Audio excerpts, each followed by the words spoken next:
السلام علیکم ورحمۃ اللہ وبرکاتہ۔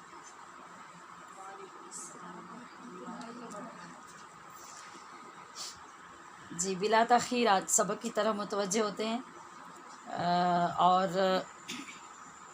اپنی نیات کو اپنے رب کے حضور پیش کرتے ہیں۔ یا اللہ، میں نے تیری رضا کے لیے تیرے دین کو سیکھنے کا قصد کیا ہے، میرے لیے اسے آسان فرما اور مجھے عمل کی توفیق عطا فرما۔ ہر روز سبق بغور سننے، سمجھنے اور یاد کرنے کی بھرپور کوشش میں میری مدد فرما۔ میں نے تیرے احکام پر عمل کی غرض سے دین سیکھنا شروع کیا ہے، میرے لیے یہ آسان فرما۔ خود کو محبوب خدا صلی اللہ علیہ وآلہ وسلم کی سنتوں کا پابند بنانے کا ارادہ کیا ہے، مجھے استقامت عطا فرما۔ عمل صالح میں اپنے ساتھ ایک صالح جماعت تیار کرنے کا تجھ سے وعدہ ہے، میری مدد فرما۔ آمین یا رب العالمین بجاہ سید المرسلین والصلاة والسلام علی رسولہ الکریم۔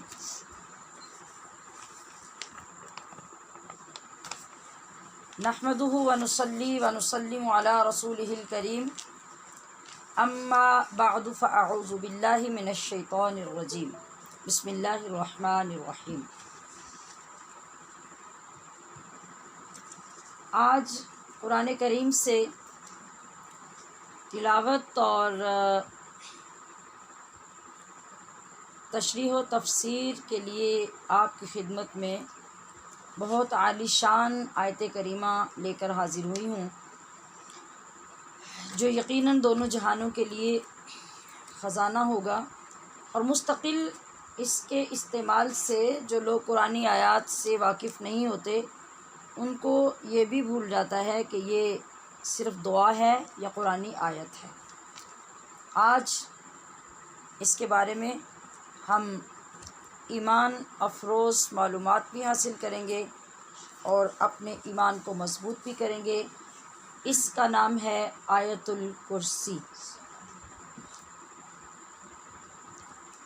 پہلے ہم حسب معمول اس کی تلاوت کرتے ہیں، چونکہ اس کی ہمیں اشد ضرورت ہوتی ہے۔ میں نے پہلے عرض کیا تھا کہ میری کوشش یہ ہوتی ہے کہ میں آپ کے لیے ان چیزوں کا باری باری انتخاب کروں جو اکثر آپ کے معمولات میں یا شامل ہیں یا شامل ہونے چاہیے، اور ان میں جو غلطیاں ہیں ہم پہلے ان کو درست کر لیں اور اس کے بعد پھر ان چیزوں کی طرف جائیں جن کا علم ہونا ضروری ہے یا جن کے بارے میں عقائد درست ہونے ضروری ہیں۔ تو جو روزمرہ پڑھنے والی چیزیں ہیں ابھی تک ہم ان پہ خاص توجہ دے رہے ہیں، اور یہ توجہ ابھی تک تو میری طرف سے ہے۔ اب آپ کی طرف سے توجہ کیا ہے کہ ہر مرتبہ جب آپ کی طرف سے جواب آئے تو وہ پہلے سے اچھا اور بہترین ہو۔ الحمدللہ رب العالمین۔ تو آئیے ہم شروع کرتے ہیں۔ اعوذ باللہ من الشیطان الرجیم، بسم اللہ الرحمن الرحیم، اللہ لا الہ اللہ نہیں۔ میں نے ہر بار آپ کو بتایا ہے کہ لفظ اللہ سے پہلے حمزہ کو پر نہیں کرنا۔ ال پڑھیں، ال بولیے، ال ال لا ال لا اللہ بالکل نہیں پڑھیں گے۔ اللہ لا الہ الا ہو، اگر ہم ملائیں گے تو یہ پڑھا جائے گا ہوا، هو الحی، ٹھیک ہے۔ اور اگر ہم اپنی آسانی کے لیے یہاں رک جائیں تو پھر یہ جو ہوا کی واو ہے یہ ساکن ہو جائے گی اور ہم اس کو پڑھیں گے اللہ، ہو کر کے نہیں چھوڑ دیں گے، ٹھیک ہے؟ واو ساکن ہو جانے کی وجہ سے ہا کی آواز لمبی ہو جائے گی. اللہ اللہ الحی القیوم. قیوم نہیں. قاف کو قلقلے کے ساتھ اپنے مخرج سے ادا کریں اور یا کو شدت سے پڑھیں. قیوم قیوم الحی القیوم. لا تأخذہ. یہاں 3 باتوں کا خیال رکھنا ہے اس کلمے میں. ایک تو یہ کہ تاخذو نہیں پڑھنا. تاخذو جھٹکا تو لگا ہے مگر حمزہ کی آواز جاری ہے. حمزہ ساکن جب آ جائے تو اس پہ آواز فوراً سخت جھٹکے سے مخرج کے اندر بند ہو جاتی ہے. آواز پھر کیسی ہوتی ہے؟ تا تا. لا تأخذو. خوا کو پر پڑھنا ہے اور حلق میں رگڑ کی آواز پیدا ہونی چاہیے. اور ہو یہ موٹی ہاں ہے یعنی بھاری آواز کے ساتھ، اور ہو کے اوپر الٹا پیش ہونے کی وجہ سے تاخذو یوں نہیں پڑھیں گے. تاخذو اس کو لمبا کریں گے. اب تینوں چیزوں کو پیش نظر رکھیے اور میرے بات پڑھیے. لا تأخذہ. جی ٹھیک ہے. لا تأخذہ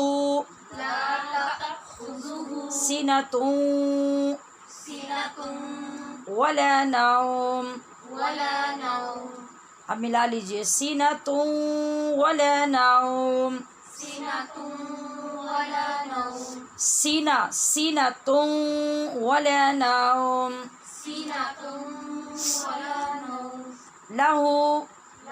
یہاں بھی ہا کو لمبا کریں گے اور انتہائی حلق سے موٹی ہا ادا ہوگی.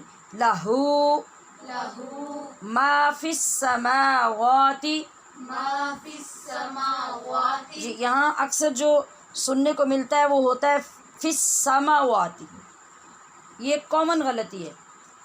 تو آپ غور سے دیکھیے لکھا ہوا کہ واو اور میم کے اوپر ایک ہی جیسی حرکت ہے یعنی کھڑی زبر، دونوں پہ کھڑی زبر ہے. اگر واو کو ہم کھڑی زبر کی وجہ سے لمبا کریں گے تو میم کو بھی تو لمبا کریں گے، اس کے اوپر بھی کھڑی زبر ہے. لہٰذا تھوڑا سا آپ سوچیں گے، غور کریں گے، کوشش کریں گے تو انشاءاللہ آپ خود کرنے لگ جائیں گے.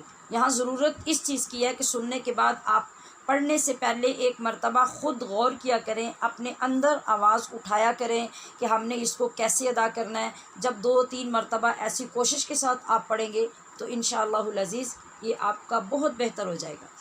تو ہم نے غلطی کیا نہیں کرنی؟ سماواتی نہیں پڑھنا. ہم نے پڑھنا ہے سماواتی سماواتی واتی نہیں. ہونٹ گول رہیں گے اور واو ادا ہوگی. سماواتی. وا ایسے ہونٹ گھما کے کھول نہیں دینے کی آواز باریک ہو جائے. با ما کی طرح آواز نہیں نکلنی چاہیے. السماواتی. لہو ما فی السماوات.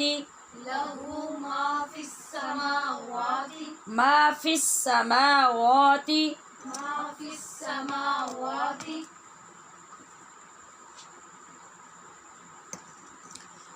وما فی الارض. وما فی الارض. را اور ضاد یہ دونوں پورے ہیں. وما فی الارض. اور اگر یہاں رکنا چاہیں گے تو پھر پڑھیں گے وما فی الارض. را اور ضاد دونوں ساکن ہو جائیں گے. وما فی الارض. من ذا الذی. یہ ذلذی میں 2 زال ہیں اور دونوں زال ہیں اور ان کو دونوں کو بغیر سیٹی کی آواز سے نرمی سے پڑھا جائے گا. اور من میں جو نون ساکن ہے یہاں پر ہم اخفا کریں گے غنّے کے ساتھ. اور جب اخفا غنّے کے ساتھ کرتے ہیں تو میں نے آپ کو طریقہ بتایا تھا کہ اس میں مخرج میں آواز کو چھپا کر ادا کیا جاتا ہے. مکمل نون ادا نہیں ہوتا اس کی مثال ایسی ہوتی ہے جیسے اردو میں آپ اونٹ بولتے ہیں تو بیچ میں نون ہوتا ہے، وہاں فرق صرف یہ ہے کہ آپ اسے اپنے لہجے میں جلدی بولتے ہیں، اور یہاں پر غنہ کرتے ہوئے اخفا میں ہم نے اس آواز کو تھوڑا سا لمبا کرنا ہے، جیسے اونٹ کہنا ہو لیکن آواز اتنی ہی ہوگی اونٹ. تو یہاں کیا ہے من ایسی آواز نکالنی ہے، من ذا الذی یشفع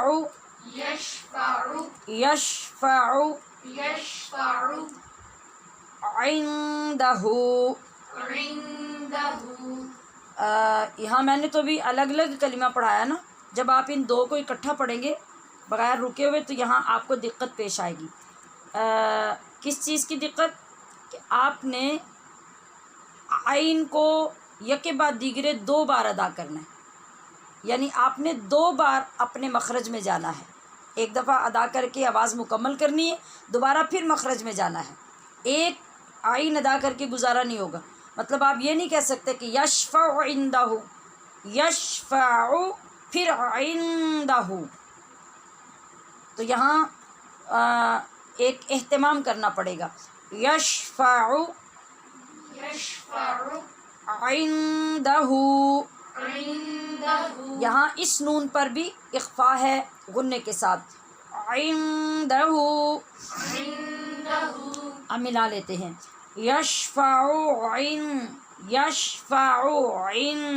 یوں ہوگی آواز. یشفع عندہ جی. الا باذنہ،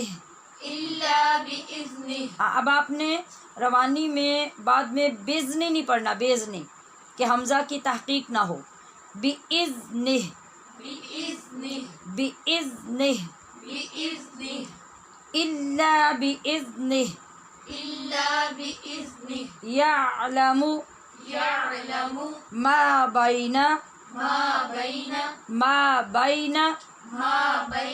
ایدیہم وما خلفہم. یہاں ایک حرف سمجھ لیجئے، ایدیہم اور آگے وما، میم ساکن کے بعد واو، وما خلفہم آگے واو، دونوں جگہ پہ میم ساکن کے بعد واو ہیں. تو یہاں ہمیں خصوصی طور پہ اظہار کرنے کا اہتمام کرنا پڑتا ہے، کیونکہ روانی میں جب پڑھتے ہیں تو آٹومیٹیکلی یہاں اخفائی ہوتا ہے، یہاں اظہار نہیں ہوتا. تو پھر ہمیں خیال سے خاص طور پہ توجہ کے ساتھ یہاں اظہار کرنا پڑتا ہے، اور یہ قواعد تجوید کے مطابق ضروری ہے. جیسے آپ پڑھتے ہیں ایدیہم وما، یہی آواز ہوتی ہے نا، وما خلفہم ولا، ہم ولا. تو یہاں میم ادا نہیں ہو رہا، ہم نے دونوں جگہ پہ میم کو ادا کرنا ہے، لہٰذا اظہار ہوگا میم کے قاعدے میں، جیسے نون میں بھی ہوگا. ابھی ہم نے اس کی بات نہیں کی، انشاءاللہ بھی ہمارے پاس آگے بہت دن ہے، ہم ان قاعدوں پہ بات کریں گے.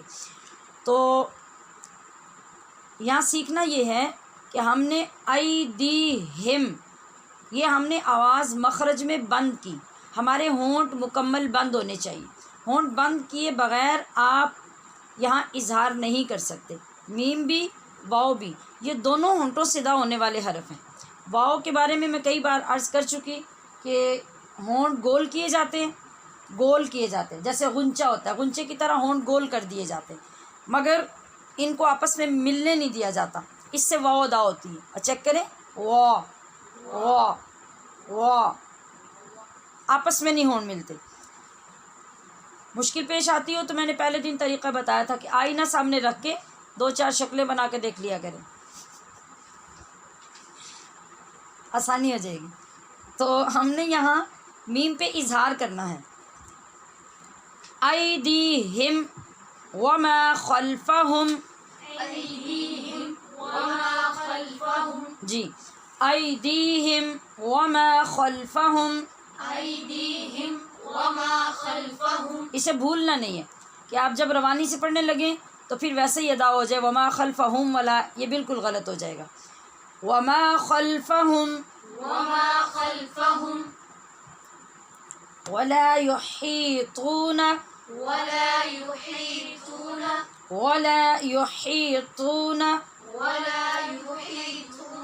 بشیء، یہاں بھی میم شد والا ہے تو اس کو ہم غنے کے ساتھ پڑھیں گے، بشیء، جی آگے ہے من، اس پہ میں رک اس لیے گئی ہوں کہ یہاں آپ نے دیکھنا ہے کہ یہ نون ساکن ہے، ٹھیک ہے، یہ ایک قاعدہ ہے جس میں آپ کئی چیزیں سمجھ چکی ہیں، تو میں آپ کو یہاں اس کے بارے میں مزید تھوڑا سا بتا دیتی ہوں۔ نون ساکن ہے من کا، آپ دیکھ رہے ہیں جی، تو اس نون کے بعد جو حرف ہے اس کا نام بتائیے۔ عین،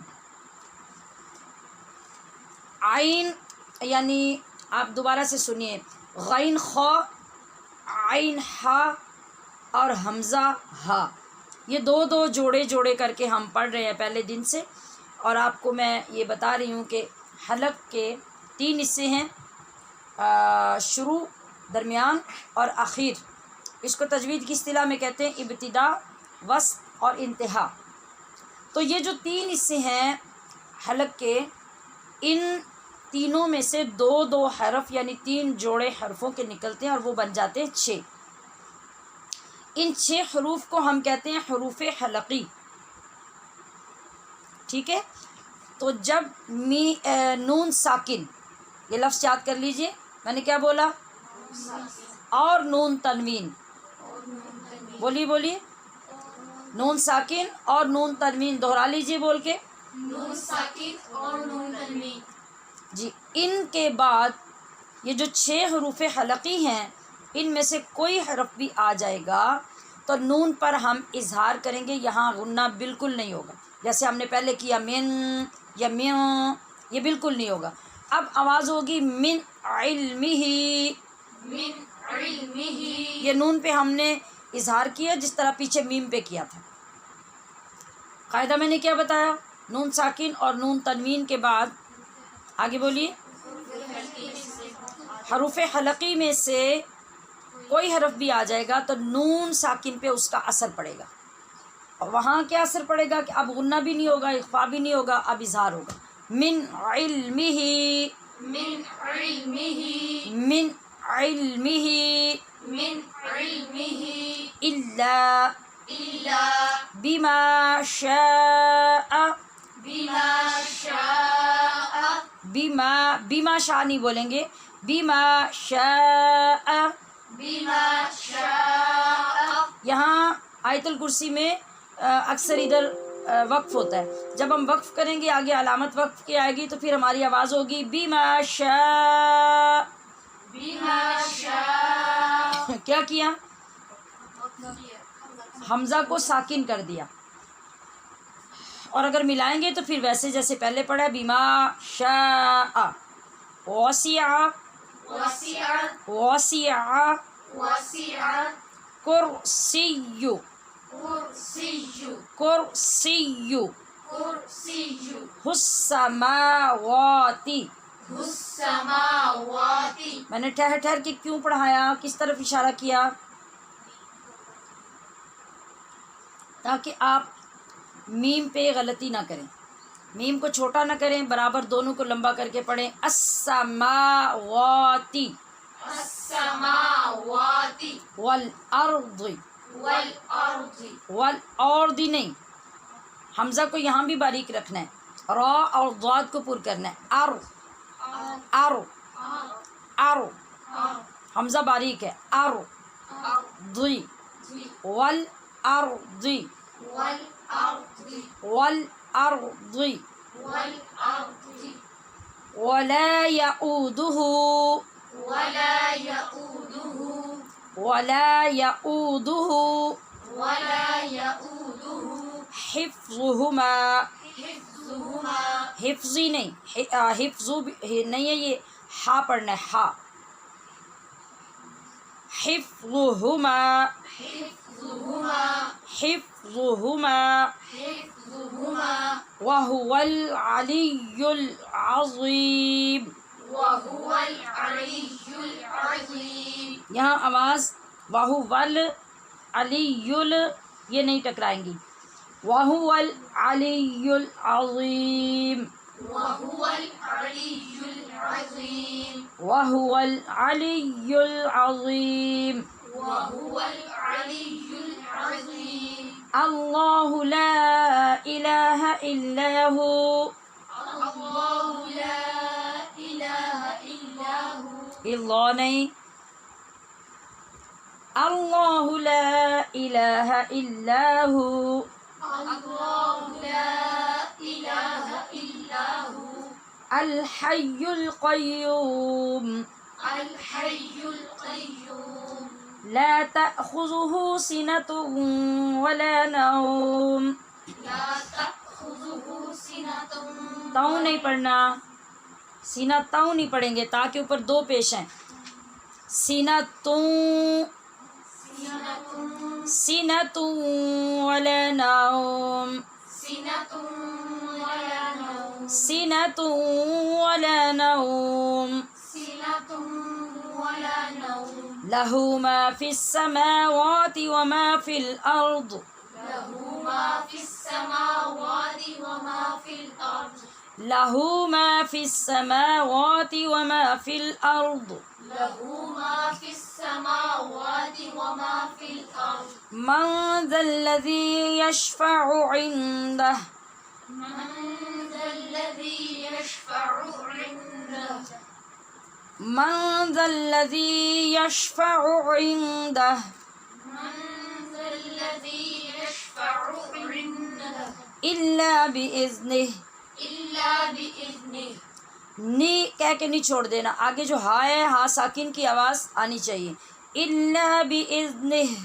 إلا بإذنه يشفع عنده إلا بإذنه يشفع عنده إلا جی جی بولیے يشفع عنده إلا بإذنه يشفع عنده إلا بإذنه يعلم ما بين أيديهم يعلم ما بين أيديهم بئی ایسے نہیں کہنا بئی یہ اردو کا لہجہ ہے آپ نے با کی زبر کو پڑھنا ہے با زبر یا ساکن بائی بائی بئی نہیں ما بین ایدیہم ما بين أيديهم ما بین ایدیہم ما بين أيديهم وما خلفهم وما خلفهم وما خلفهم وما خلفهم يعلم ما بين أيديهم وما خلفهم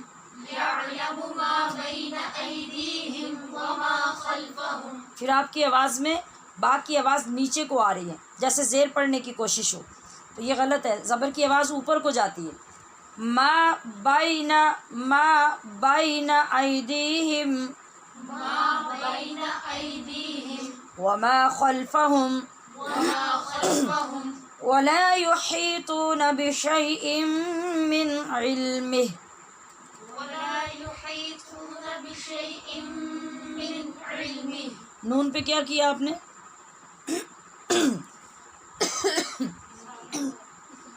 اظہار بشیء من علمه بشيء من علمه إلا بما شاء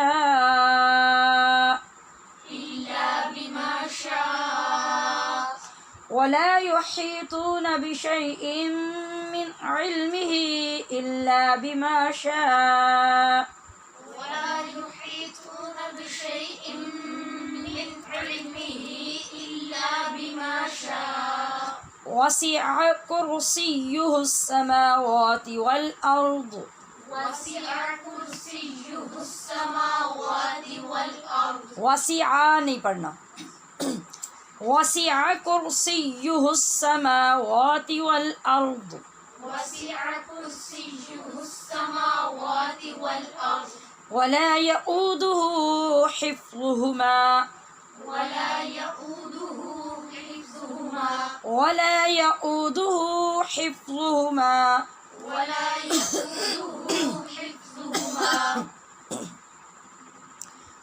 وهو العلي العظيم وهو العلي العظيم وهو العلي العظيم وهو العلي العظيم اب آپ توجہ سے سنیں گے. آخری بار میں مکمل اس لیے پڑھتی ہوں کہ جب آپ اس کو اپنی کوشش کے ساتھ یاد کریں تو پھر بار بار سماعت کریں. سماعت کرنے سے وہ لہجہ آپ کے اندر گویا فیڈ ہو جائے گا، اور پھر جب آپ خود بھی پڑھیں گے تو آپ کو پتہ چلے گا کہ میرے پڑھنے میں کیا فرق ہے اور جو میں نے سنا تھا وہ کیسا تھا. بسم اللہ الرحمن الرحیم.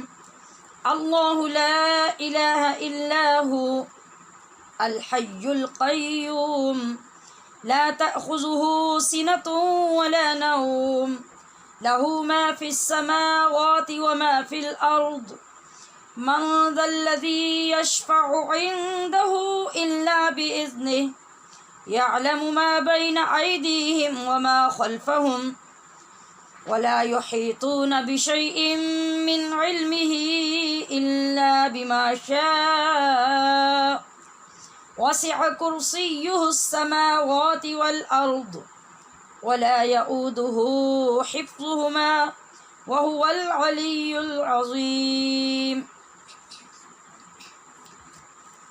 ترجمہ. اللہ، اللہ ہے. اللہ، اللہ ہے. لا الہ، نہیں کوئی معبود. اب میں نے دونوں لفظ اکٹھے بول دیے کیونکہ لا کے معنی کا آپ کو پتہ چل چکا ہے. الہ کا مطلب بھی آپ پہلے پڑھ چکے ہیں، یعنی لا کا مطلب نہیں ہوتا ہے اور الہ کا مطلب معبود ہوتا ہے. تو لا الہ نہیں کوئی معبود، الا اس کے سوا، ہو وہ، الحی آپ زندہ، القیوم اوروں کو قائم رکھنے والا. یہ عام طور پہ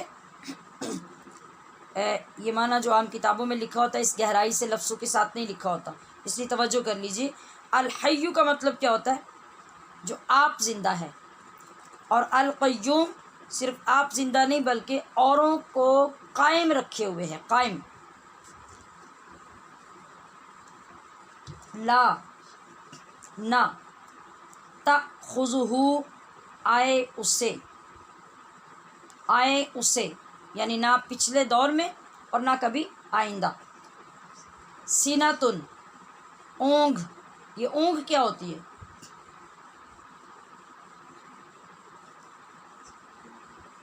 نیند کا سٹارٹ، اس کا استقبال.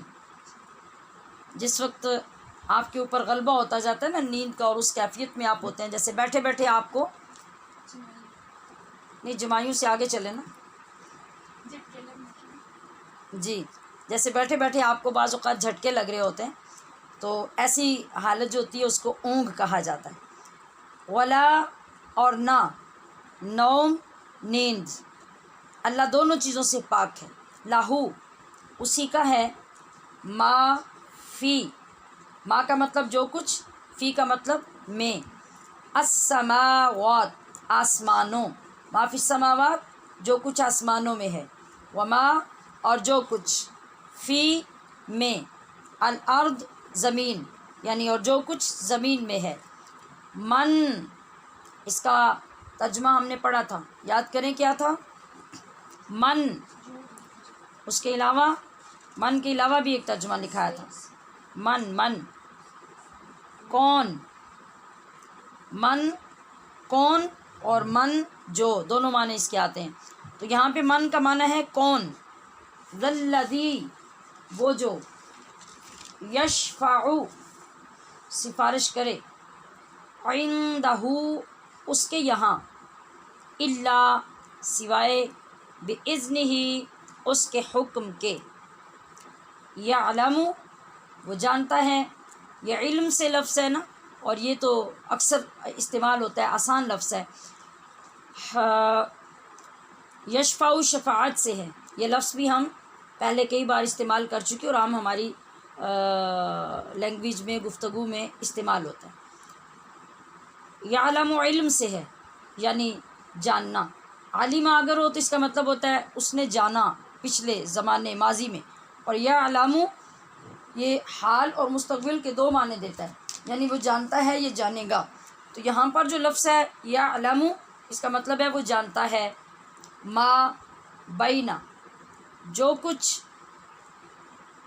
آگے ہیں، ایدیہم ان کے، وما اور جو کچھ خلفہم ان کے پیچھے، ولا اور نہیں، یحیطون یہ لفظ احاطہ سے ہے، کسی چیز کو پانا، کسی چیز کو انڈر کر لینا، حاصل کر لینا۔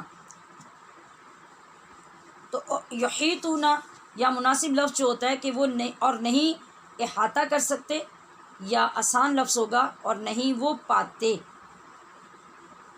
اور نہیں وہ یحیطون پاتے، بشیء کچھ، من میں سے، علمہ اس کے علم، اور نہیں وہ پاتے کچھ اس کے علم میں سے، الا مگر، بما اتنا ہی، شاء جتنا وہ چاہے۔ کوئی نبی ہو، پیغمبر ہو، رسول ہو، فرشتہ ہو، انسان ہو، ولی ہو، اور عام لوگ ہوں، اپنے ہوں، مخالفت کرنے والے، ہر ایک کو اللہ پاک جتنا چاہتا ہے اتنا عطا کرتا ہے۔ کائنات کا کوئی شخص، کوئی شخصیت یہ دعویٰ نہیں کر سکتی کہ میں نے اللہ کے تمام علوم کا احاطہ کر لیا، ان کو پا لیا، سمجھ لیا، سیکھ لیا۔ نہیں، جتنا اللہ جس کو چاہے گا اتنا عطا کرے گا۔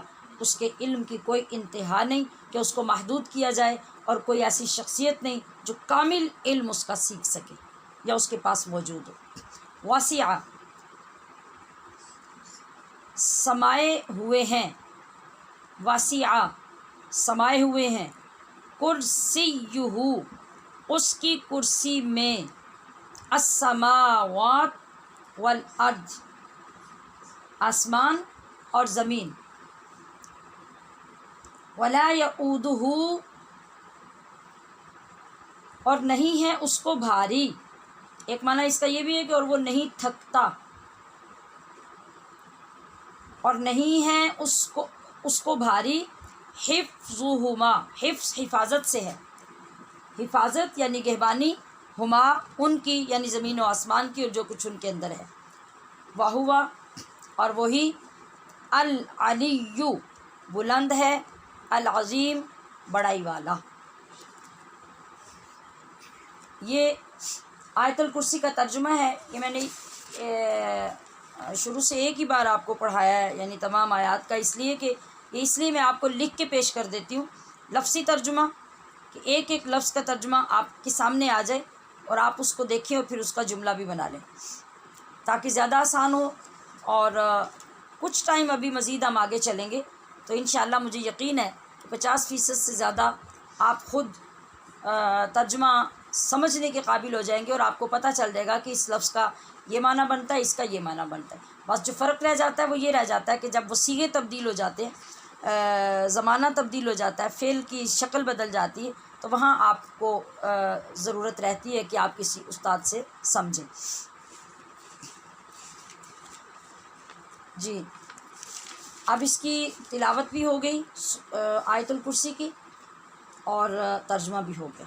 اب چلتے ہیں اس کی تفصیل اور فضائل کی طرف۔ آپ کو یہ یاد ہوگا کہ پچھلے دنوں میں جب ہم نے سورہ فاتحہ شریف پڑھی تھی اور بسم اللہ شریف پڑھی تھی، اس وقت میں نے یہ بتایا تھا کہ سورہ فاتحہ، بسم اللہ شریف، سورہ بقرہ کی آخری آیات اور آیت الکرسی، یہ ایسی آیات اور ایسا کلام ہے کہ جب یہ نازل ہوا تو شیطان اپنے سر میں خاک ڈال کے رویا، پہاڑوں میں نکل گیا، چیخ چیخ کے رویا کہ کاش کہ امت مصطفیٰ کو یہ چیزیں نہ ملتی، اب اگر یہ چیزیں مل گئی ہیں تو اب تو میرا شر انہیں نقصان نہیں پہنچا سکے گا، اب میں ان کو ورغلا نہیں سکوں گا، اور اب جنت میں جانے سے کوئی چیز ان کو مانے نہیں رہے گی۔ اور پھر اللہ پاک نے ان کا نزول جو کیا وہ بھی دیگر آیات قرآنیہ سے زیادہ شان و شوکت سے، زیادہ اہتمام کے ساتھ۔ تو آج ہم ان میں سے سورہ فاتحہ اور بسم اللہ شریف کو پہلے پڑھ چکے ہیں، تو ابھی ہم سورہ آیت الکرسی کو پڑھ رہے ہیں کہ اس کی شان میں آقا صلی اللہ علیہ وسلم نے کیا بیان فرمایا ہے۔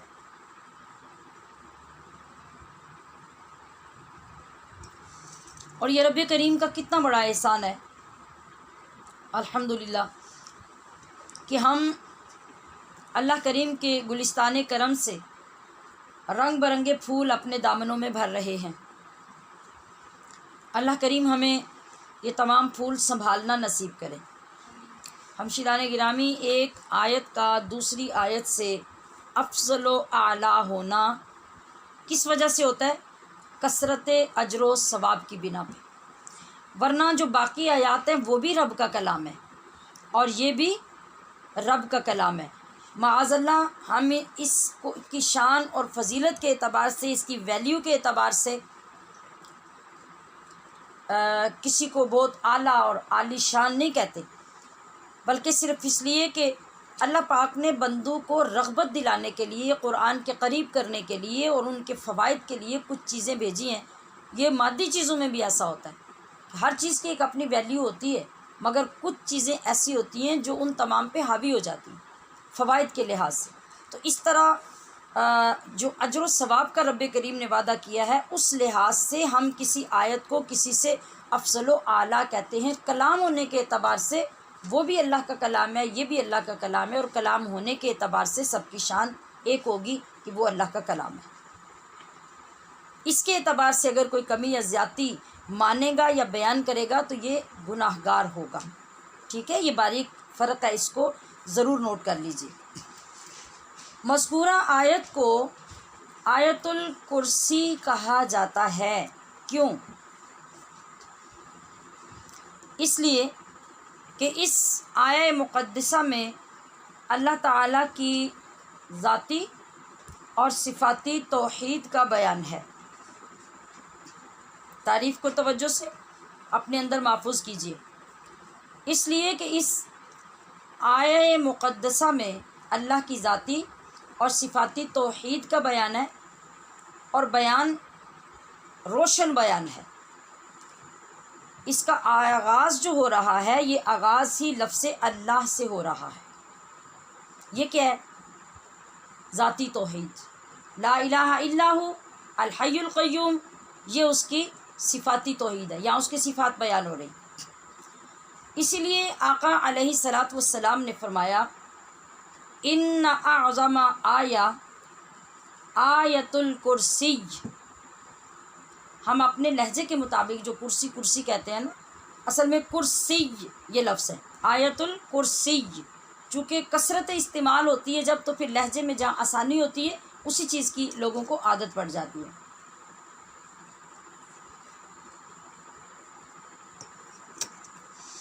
تو حضور نے کیا فرمایا؟ ان اعظم آیہ آیت الکرسی، کہ عظیم ترین آیت قرآن مجید میں جو ہے، اور عظیم الشان جو آیت ہے وہ ہے آیت الکرسی۔ یہ کرسی کیا ہے؟ کبھی آپ کے خیال میں آیا، سوچ میں آیا کہ یہ کرسی والی آیت کا کیا مطلب ہے؟ نہیں آیا نا؟ ہاں، تو چلیے آج آپ کو اس کی بھی وضاحت ہو جائے گی، اور ایک نیا پھول آقا کی بارگاہ سے ہمیں نصیب ہوگا جو علم کا پھول ہوگا۔ کرسی سے مراد معاذ اللہ کوئی یہ نہ سمجھے کہ یہ بیٹھنے والی کرسی ہے، کیونکہ اللہ جگہ سے پاک، بیٹھنے سے پاک، اسے کرسی کی ضرورت نہیں۔ اگر ہم نے اس کو یوں کرسی سمجھا تو پھر تو ہمارا ایمان برباد ہو گیا، عقیدہ برباد ہو گیا۔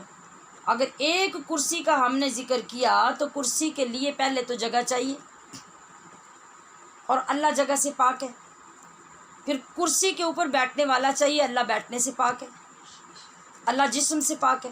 اور اگر کرسی کو اس معنی میں کوئی سمجھ رہا ہو معاذ اللہ، تو پھر اللہ کے متعلق ہمارا عقیدہ کیا بنا؟ تو کرسی سے مراد ہے اللہ کا علم، کرسی سے مراد ہے اللہ کا علم۔ اور اس کے لیے لفظ کرسی کیوں استعمال کیا گیا؟ یہ عربی کا لفظ ہے، یہ ہماری کرسی لکڑی والی نہیں ہے،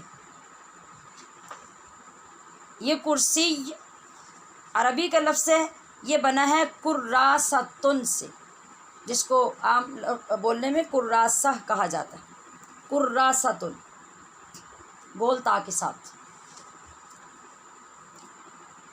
کراسہ کہتے ہیں کسی رجسٹر کو، جس طرح آپ اپنی کاپیز پہ رجسٹرز پہ لکھ رہے ہیں، اس کو کراسہ کہتے ہیں۔ کاپی کو، پمفلٹ کو، کسی رسالے کو عربی میں کراسہ کہتے ہیں۔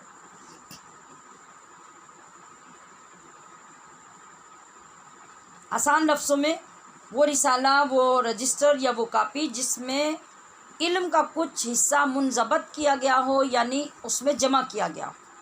آپ نے نوٹس تیار کیے ہوں، کاپی بنائی ہو، ایک رجسٹر تیار کیا ہو جس کے اندر علم کی باتیں جمع کی گئی ہوں، اس کو کراسہ کہتے ہیں۔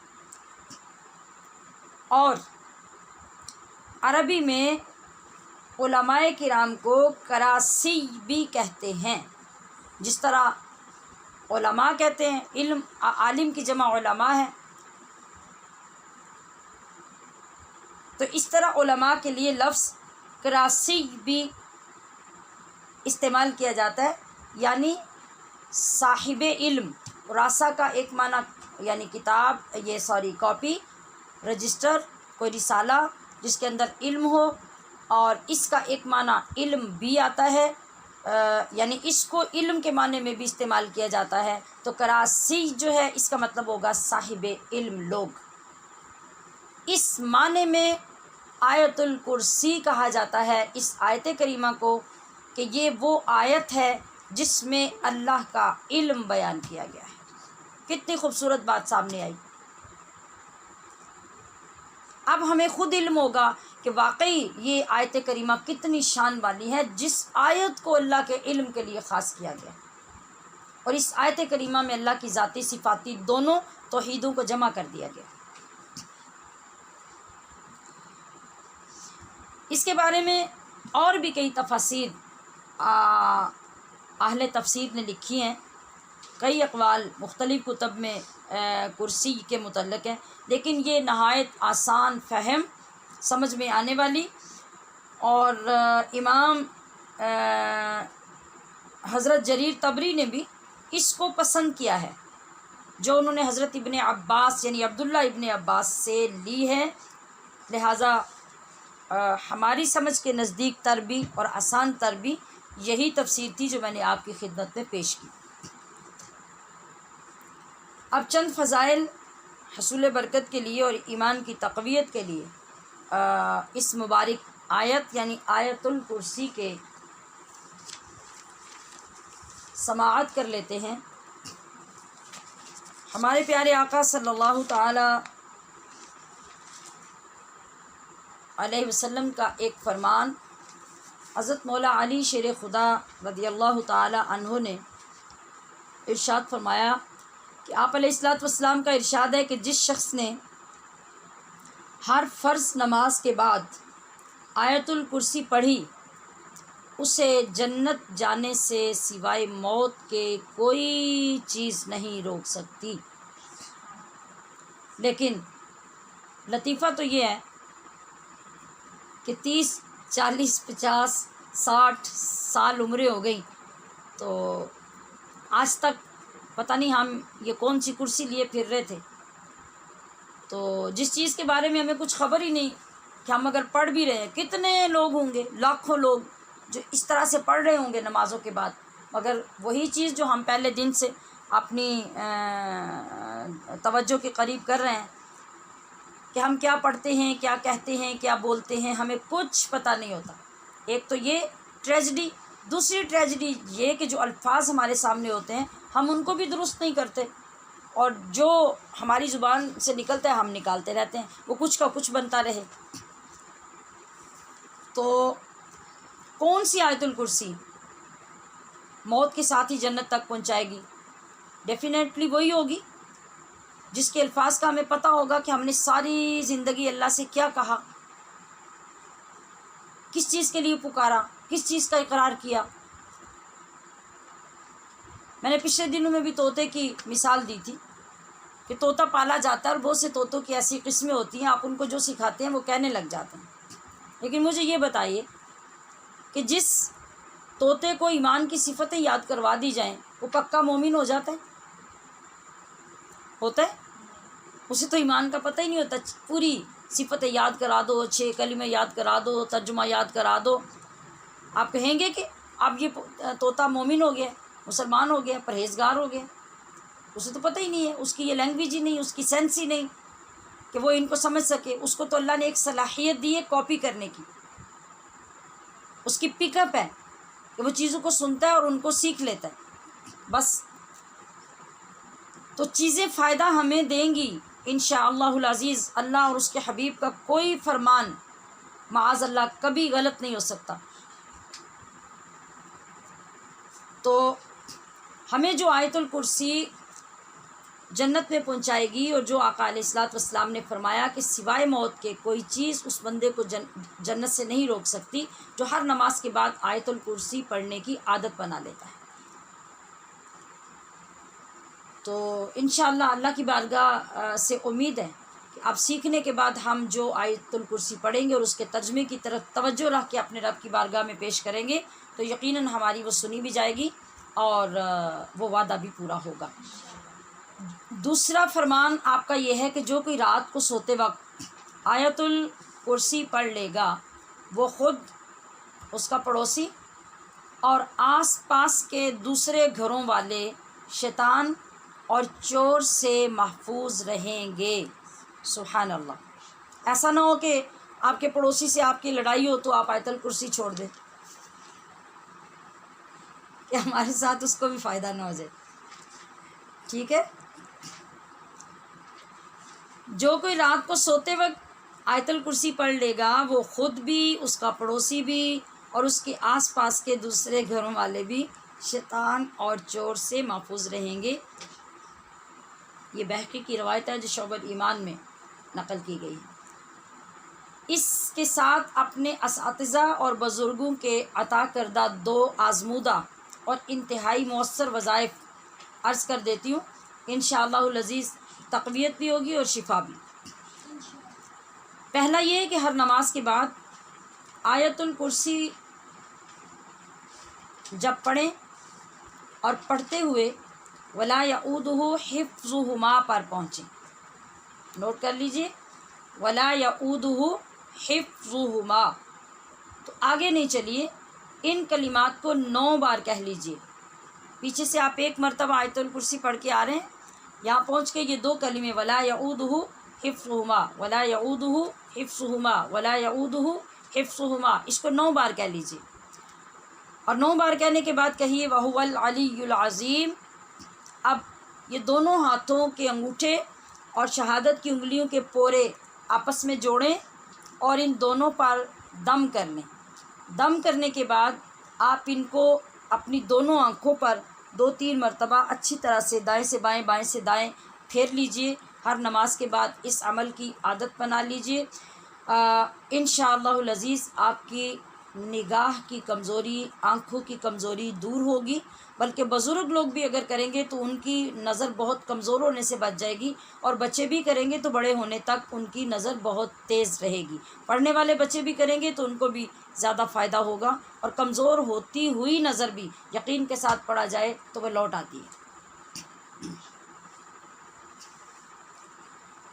جی، دوسرا وظیفہ یہ ہے کہ رات کو جب سونے کی تیاری کریں تو بیڈ روم میں جانے سے قبل گھر کے صحن میں کھڑے ہو کر 1 بار یا 3 بار، آپ کی مرضی ہے، 1 بار یا 3 بار آیت الکرسی پڑھیں، اور آخر میں فی امان اللہ تعالی 3 بار کہہ لیں۔ کیا لفظ میں نے بولا؟ بولیے دوبارہ، اونچی بولیے، دوبارہ بولیے، بولیے نا، کیا ہو گیا؟ جی ایک ساتھ بولیں۔ جی میں اس لیے آپ کو اصرار کر رہی ہوں کہ یہاں پر میں نے بہت سے لوگوں سے غلطی سنی ہے، وہ بعض لوگ پڑھتے ہیں فی امان اللہ، یہاں پہ نون کے اوپر پیش نہیں آتی، نون کے نیچے زیر آتی ہے، فی امان اللہ تعالی، فی امان اللہ تعالی، فی امان اللہ تعالی، یہ 3 بار آپ نے کہا آیت الکرسی پڑھنے کے بعد۔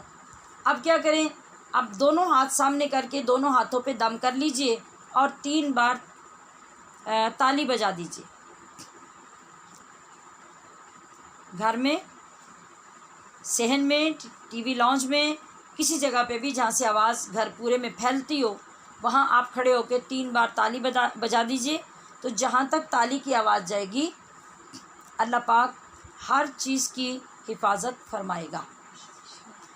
اور الحمدللہ یہ چیزیں ہمارے اساتذہ نے خود آزمائیں، اور خود ہم نے بذات خود میں نے بارہا مرتبہ بزرگوں کے جانے کے بعد خاص طور پہ ان چیزوں کو آزمایا، دیکھا کہ اللہ پاک نے ان کے ذریعے سے کس طرح سے حفاظت فرمائی ہے۔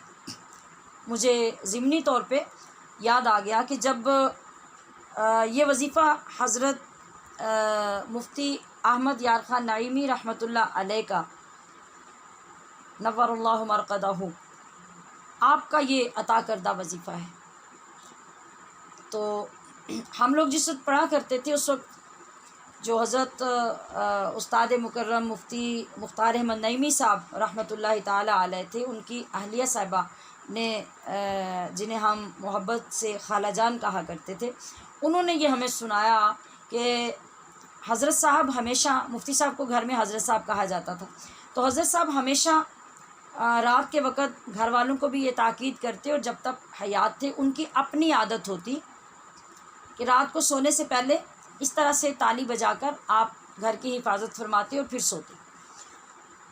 تو خالہ جان فرمانے لگی کہ جب ان کا انتقال ہوا تو اس طرح سے، مطلب ایک تو ہمیں عادت نہیں تھی، گھر میں جب بزرگ ہوتے ہیں تو حفاظت کرنا، دروازوں کو دیکھنا، ان کی طرف خیال کرنا، بچوں کو کروانا، یہ ان کا کام ہوتا ہے۔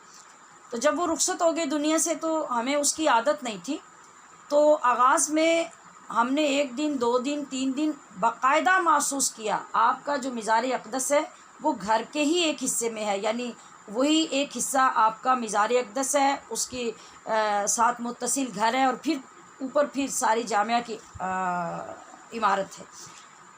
تو ادھر جب آپ کی تدفین ہو گئی تو خالہ جان فرماتی ہیں کہ آپ کی وفات کے بعد ہم نے مسلسل 3 راتیں حضرت صاحب کی قبر سے تالی بجنے کی آواز سنی۔ اس کے بعد پھر ہمیں احساس ہو گیا کہ اب یہ ہماری ذمہ داری ہے، ہمیں ایسا کرنا چاہیے اور ہمیں خود اپنے گھر کی حفاظت کرنی چاہیے۔ یعنی یہ فیض ہوتا ہے اللہ والوں کی زبان سے، جب کوئی چیز نکلتی ہے اور الفاظ اس طرح ادا ہوتے ہیں اور ان کی طرف سے کسی چیز کی اجازت ہوتی ہے تو وہ اس طرح سے پھر وہ مضبوط ہو جاتی ہے اور دوسروں کو بھی مضبوط کر دیتی ہے۔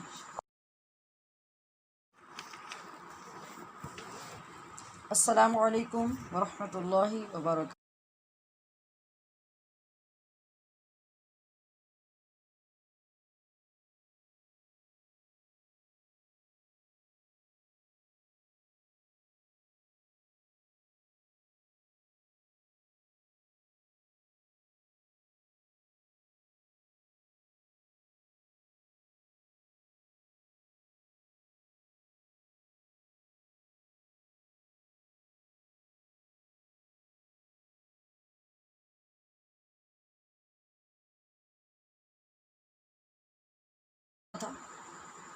بے انتہا جس میں ادب ہوتا تھا، کسی سوال کا جواب آتا بھی ہوتا تو علم ہونے کے باوجود بے ادبی سے ڈرتے تھے کہ کہیں حضور کی منشا کے خلاف ہماری زبان سے کوئی لفظ نہ ادا ہو جائے۔ ہو سکتا ہے جواب تو وہ ہو جو ہم عرض کر دیں، لیکن حضور کی منشا اس وقت کوئی اور ہو، آپ کوئی اور جواب سننا چاہتے ہوں تو ہم سے کوئی بے ادبی نہ ہو جائے۔ تو صحابہ کرام یہ عرض کر دیا کرتے کہ اللہ و رسولہ اعلم، کہ اللہ اور اس کے رسول ہی زیادہ بہتر جانتے ہیں اس کا جواب کیا ہے۔ جیسا کہ حجۃ الوداع میں اب 1,00,000 سے زیادہ صحابہ بیٹھے ہیں۔ کیوں بیٹھے ہیں؟ حج کے لیے۔ تو اتنی دنیا جو حج کے لیے جمع ہوئی ہے، کیا انہیں نہیں پتہ آج حج کا دن ہے؟ پتہ ہے تو حج کے لیے آیا نا. تو حج کب ہوتا ہے؟ 9 ذی الحج کو. اب عرفات کا میدان ہے، آپ صلی اللہ علیہ وسلم خطبہ کے لیے تشریف فرما ہیں، اور اتنے لوگ جو ہیں وہ آپ کے ساتھ وہاں حج کے لیے بیٹھے ہیں. تو آپ صلی اللہ تعالی علیہ وسلم ارشاد فرماتے ہیں، صحابہ سے پوچھتے ہیں کہ آج کون سا دن ہے؟ صحابہ نہیں بولتے، حالانکہ سب کو پتہ ہے ہم حج کرنے آئے ہیں، 9 ذی الحج ہے، عرفات کا میدان ہے، اور اس دن میں، اور یہ سال ہے، یہ سن ہے، یہ دن ہے، یہ مہینہ ہے، سب کا پتہ ہے. حضور پوچھ رہے ہیں، کوئی جواب نہیں دیتا، صرف اس وجہ سے. اب یہاں میری بات سے ہمارے جو مفتیان ہیں نا، یہ ہماری جو اسٹوڈنٹس ہوتی ہیں، وہ اس سے کوئی نقطہ اخذ نہ کر لیں کہ جب ان سے سوال پوچھا جائے تو وہ جواب نہ دیں کہ کہیں بے ادبی نہ ہو جائے اور جان بچا لیں اپنی. ایسا نہیں ہے، یہاں معاملہ اور ہے، اور یہ آقا علیہ الصلوۃ والسلام کی بارگاہ ہے، صحابہ اکرام کے مزاج ہیں، اور یہ ایک اور درجہ ہے. جب امتحان کے لیے اسٹوڈنٹ سے کوئی سوال کیا جاتا ہے تو وہ اس ضمن میں نہیں آتا، وہاں پر ان کا ادب اور فرما برداری اور ان کا تعلیمی رسپانس جو ہے وہ یہ ہے کہ وہ 100% جواب پیش کریں. تو بات آگے بڑھاتے ہیں. آپ نے پوچھا تو حضرت ابی بن کعب نے یہی عرض کر دیا. دوسری بار پھر پوچھا، آپ نے پھر وہی جواب دیا. تیسری بار آپ نے جب سوال کیا تو انہوں نے جواب دیا کہ اللہ لا الہ الا هو الحی القیوم. آپ نے درست جواب دیا کہ قرآن کریم کی عظیم الشان سب سے زیادہ شان والی آیت یہ ہے. تو نبی کریم صلی اللہ تعالیٰ علیہ وسلم نے حضرت ابی بن کعب کے سینے پر ید اللہ کی شان والا ہاتھ رکھا اور فرمایا تمہیں یہ علم مبارک ہو. یہی وجہ تھی کہ حضرت ابی بن کعب سب سے زیادہ قرآن کے عالم تھے. تو حضرت عبداللہ بن عمر سے بھی یہ مروی ہے کہ جو شخص آیت الکرسی کثرت سے پڑھتا ہے، اللہ تعالیٰ خود اس کی روح قبض فرماتا ہے.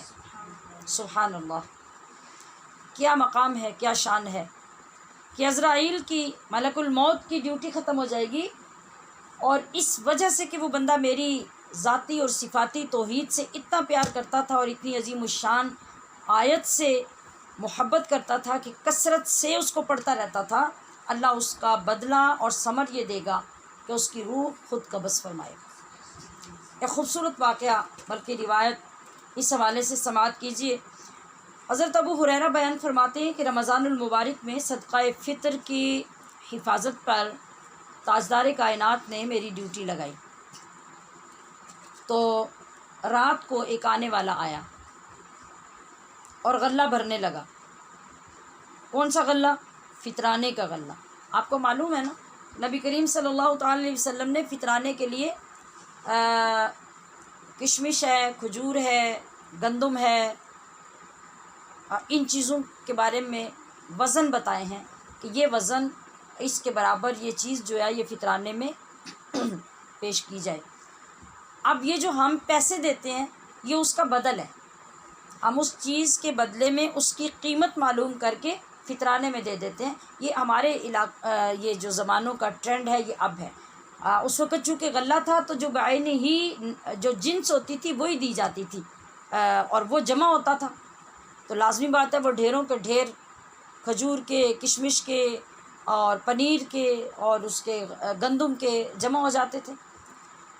تو وہ جو غلہ اور چیزیں جو جمع تھی ان کی حفاظت کے لیے حضرت ابو ہریرہ کی ڈیوٹی تھی. آپ فرماتے ہیں کہ رات ہوئی تو ایک آنے والا آیا اور آ کے غلہ بھرنے لگا. میں نے اس کو جا کے پکڑ لیا. مطلب یہ ہے نا کہ ایک جب ڈیوٹی دینے والا بندہ رات کو ڈیوٹی کر رہا ہے تو وہ ضروری تو نہیں کہ وہ وہیں بیٹھا ہوگا اس کے ڈھیر کے اوپر، وہ آس پاس کہیں اپنے روم میں، کیبن میں یا کسی حجرے میں یا جس طرح سے بھی بیٹھا اس کی حفاظت کر رہا ہے. تو ایک آنے والا آیا اور اس نے آ کے اس کو اپنی بوری میں بھرنا شروع کر دیا.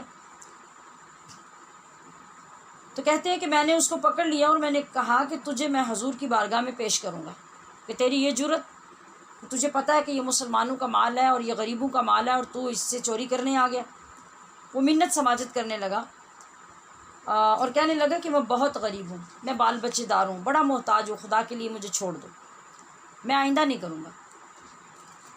تو حضرت ابو ہریرہ کہتے میں نے چھوڑ دیا، اور صبح جب میں حضور کی بارگاہ میں حاضر ہوا تو میں تو معاملہ ختم کر چکا تھا، اور میں نے سوچا اب چلیں، اس نے معافی مانگ لی، چلا گیا، تو اب میں درگزر کر لیتا ہوں۔ مگر وہاں جاتے ہی آقا علیہ الصلوۃ والسلام نے میری طرف دیکھا اور فرمایا کہ ابو ہریرہ، تمہارے وہ رات والے قیدی کا کیا ہوا؟ میں نے عرض کی یا رسول اللہ وہ بہت غریب تھا، منتیں کر رہا تھا، مجھے رحم آ گیا، میں نے اسے رہا کر دیا، اس نے وعدہ کیا کہ میں دوبارہ نہیں آؤں گا۔ تو آقا علیہ الصلوۃ والسلام نے ارشاد فرمایا وہ جھوٹا ہے، وہ پھر آئے گا۔ حضرت ابو ہریرہ فرماتے ہیں کہ جب آقا نے یہ فرما دیا نا تو مجھے یقین ہو گیا کہ وہ ضرور آئے گا۔ لفظوں پہ غور کرنا، میں آخر پہ جا کے اس پہ بات کروں گی۔ چنانچہ حضرت ابو ہریرہ کہتے ہیں کہ میں زیادہ الرٹ ہو گیا، جب اگلی رات میں گیا تو میں زیادہ الرٹ ہو گیا۔ پہلے تو بائی چانس تھا نا، تو اب تو خبر دی گئی ہے۔ تو کہتے ہیں کہ اتنے میں وہ آ گیا، اور آج پھر اس نے وہی حرکت کی، میں نے اسے جا کے پھر پکڑ لیا۔ وہ گزشتہ رات کی طرح پھر منت سماجت پہ اتر آیا، اور وہی پرانے ڈائلاگ پچھلی رات والے کہ میں بڑا محتاج ہوں، مجبور ہوں، بال بچے دار ہوں۔ میں نے کہا نہیں، اب تمہیں نہیں چھوڑوں گا، بلکہ تمہیں ہر حال میں حضور کی بارگاہ میں لے جاؤں گا۔ مگر وہ اسی طرح سے ترلے منتیں کرتا رہا، آخر کار میں نے رحم کھا کے اسے چھوڑ دیا۔ اب اگلے دن جب میں پھر حضور کی بارگاہ میں حاضر ہوا صبح نماز کے لیے، تو آقا علیہ السلام نے پہلے دن والا پھر سوال فرمایا، اور میں نے بھی وہی جواب عرض کر دیا۔ آپ علیہ الصلوۃ والسلام نے فرمایا ابو ہریرہ اس نے تم سے جھوٹ بولا ہے، وہ پھر آئے گا۔ یہ کتنا پیارا انداز ہے۔ آپ علیہ الصلوۃ والسلام حضرت ابو ہریرہ کو سمجھا بھی رہے ہیں، خبر بھی دے رہے ہیں، اور اس کی بات سے محظوظ بھی ہو رہے ہیں۔ تو کہتے ہیں کہ میں رات کو پھر اس کا انتظار کرنے لگا، وہ آیا، اور پہلی 2 راتوں کی طرح وہ غلہ بھرنے لگا۔ تو میں نے اسے پکڑا اور کہا کہ اب تو میں تمہیں ضرور حضور کے پاس لے کے جاؤں گا۔ تو 3 بار کہہ چکا کہ اب نہیں آؤں گا، نہیں آؤں گا، اور تو پھر وہی کرتا ہے۔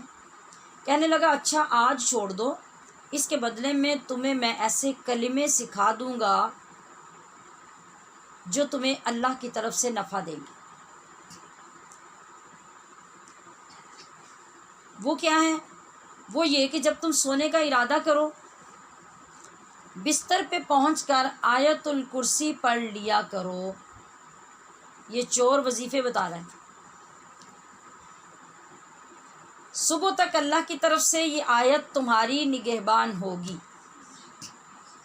یہ اس چور نے بتایا۔ اور اگلا جملہ بہت مزے کا ہے، وہ کہنے لگا کہ شیطان تمہارے قریب نہیں آئے گا،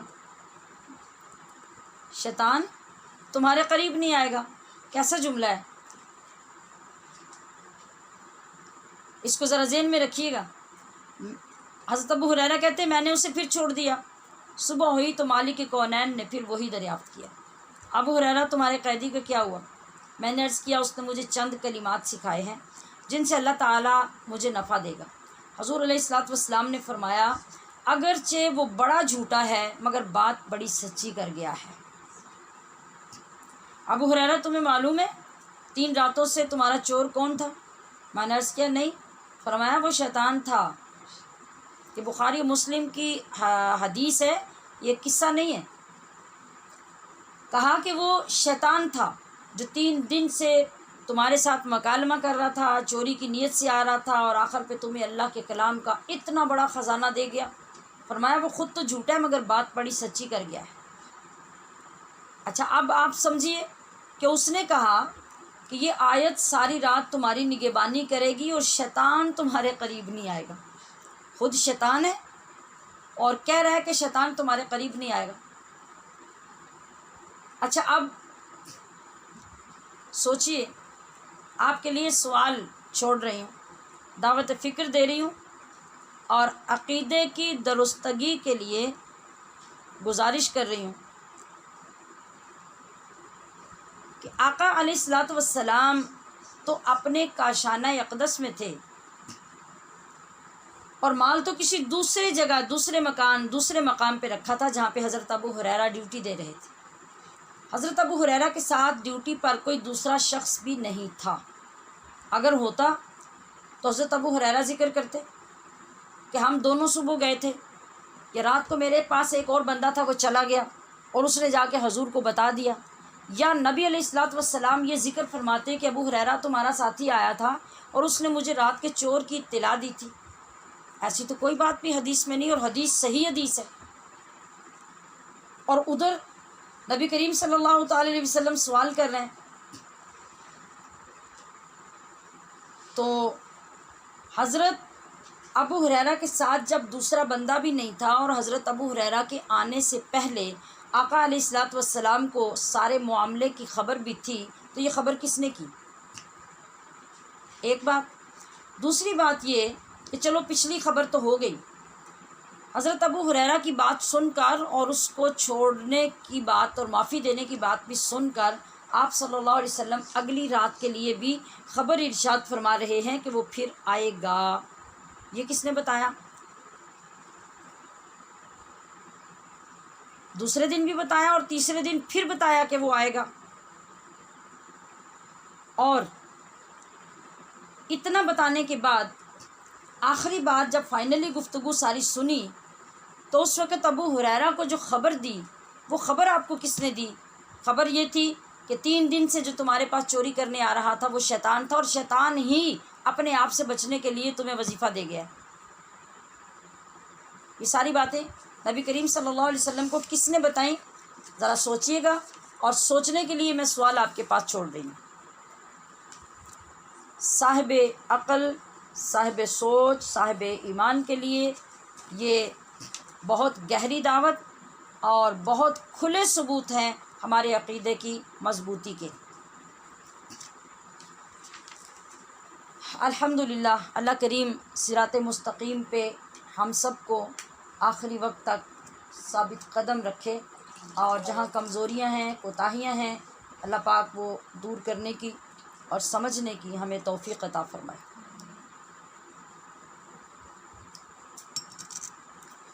حصۃ الحدیث میں آج ہمارے پاس جو حدیث ہے، اس حدیث پاک کے ذریعے بھی ہم نے جنت ہی کی ٹکٹ لینی ہے۔ آیت الکرسی کے ذریعے لیے نا پہلے، تو ابھی اس حدیث پاک کے ذریعے سے بھی لیں گے۔ پہلی جو احادیث پاک گزری ہیں ان میں میں نے کوشش کر کے 2-3 کلموں سے زیادہ کلمات والی حدیث منتخب نہیں کی تھی، لیکن آج کی حدیث پاک اتنی خوبصورت ہے کہ میں نے چاہا کہ آپ تھوڑی سی محنت زیادہ کر لیں اور اس حدیث پاک کو اپنا حرز جاں بنا لیں۔ تو آئیے ہم اس کو پڑھتے ہیں اور اس کا ترجمہ بھی پڑھتے ہیں۔ بسم اللہ الرحمن الرحیم۔ من احب، بولیے، من احب من احب سنتی، سنتی تا کے بعد یا مد ہے، سنتی سنتی فقد احبنی فقد احبنی ومن احبنی ومن احبنی کان کان معی معی فی الجنہ۔ فی الجنہ۔ یہ حدیث پاک ہے۔ آپ پھر اس کے لفظ ٹھیک کر لیجئے، من احب سنتی، من احب سنتی من احب سنتی۔ من احب سنتی۔ اس کا ترجمہ ہے کہ جس نے میری سنت سے محبت کی۔ میں نے کہا ساتھ ترجمہ پڑھا دوں کہ آپ کو ساتھ ساتھ امید بھی لگ جائے۔ من احب سنتی من احب سنتی فقد احبنی، فقد احبنی، جس نے میری سنت سے محبت کی، میری سنت سے محبت تحقیق تحقیق اس نے مجھ سے محبت کی۔ فقد احبنی، فقد احبنی، تحقیق اس نے تحقیق اس نے مجھ سے محبت کی۔ مجھ سے محبت ومن احبنی، ومن أحبني ومن أحبني ومن أحبني ومن أحبني ومن أحبني اور جس نے مجھ سے محبت کی اور جس نے مجھ سے محبت کی کان معی كان معي کان معی كان معي کان معی كان معي وہ میرے ساتھ ہوگا وہ میرے ساتھ ہوگا فی الجنہ فی الجنہ فی الجنہ فی الجنہ فی الجنہ فی الجنہ جنت میں. جنت میں. اب پوری حدیث پاک مجھ سے سنیے اور ترجمہ بھی. من احب سنتی فقد احبنی ومن احبنی کان معی فی الجنہ. بہت خوبصورت مضمون. آپ علیہ الصلاۃ والسلام فرما رہے ہیں جو میری سنت سے محبت کرے اس نے مجھ سے محبت کی، اور جس نے مجھ سے محبت کی وہ جنت میں میرے ساتھ ہوگا. یہ ایسی بات نہیں ہے جس کا یہ مطلب ہو کہ وہ محلے میں، میرے علاقے میں، میرے بازار میں کسی عام بندے کے ساتھ ہوگا. یہ اتنی بڑی بات ہے کہ توجہ سے آپ نے سنی ہوتی تو سبحان اللہ ختم ہونے سے پہلے ہی آپ کی زبان سے بے ساختہ نکلتا. حضور فرما رہے ہیں کہ جو میری سنت سے محبت کرے وہ ایسا ہے جیسے اس نے مجھ سے محبت کی، اور جس نے مجھ سے محبت کی اس کا انعام کیا ہے کہ وہ جنت میں میرے ساتھ ہو. بہت اعلیٰ بات سمجھائی گئی ہے. پیارے نبی صلی اللہ علیہ وآلہ وسلم فرما رہے ہیں میری سنت سے اور مجھ سے محبت ایک ہی بات ہے. میری سنت سے اور مجھ سے محبت ایک ہی بات ہے. یہ کمال حاصل ہو رہا ہے نسبت سے، اور اس مقام پر بہت سے سمجھ والوں سے خطا ہو جاتی ہے. حالانکہ اس کا کرم شامل حال ہو جائے تو آسان ہو جاتا ہے. دنیاوی معاملات میں بھی تو نسبت کا خیال رکھنا ہماری مجبوری بن جاتا ہے نا، جسے ہم اگنور نہیں کر سکتے. کیسے؟ کبھی ہمارے استاد کی اولاد، ان کے بھائی بہن، والدین، ان کے احترام اور امتیازی سلوک میں اور ان کے ساتھ محبت کرنے میں کیا وجہ ہوتی ہے؟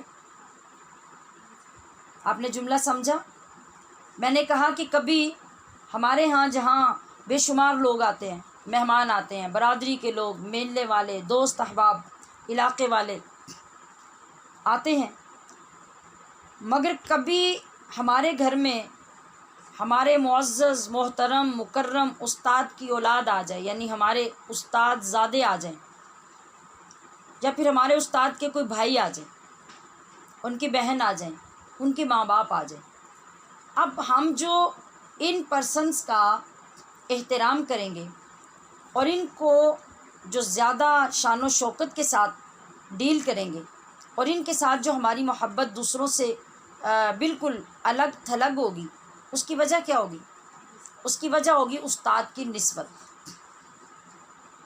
حالانکہ بذات خود ہمارے پاس ان کا تعارف یا ان کی کوئی محبت یا کوئی ان کا تعلق نہیں ہے، ہمارے استاد کی نسبت ہے، تو ہم ان کے ساتھ باقی تمام لوگوں سے زیادہ.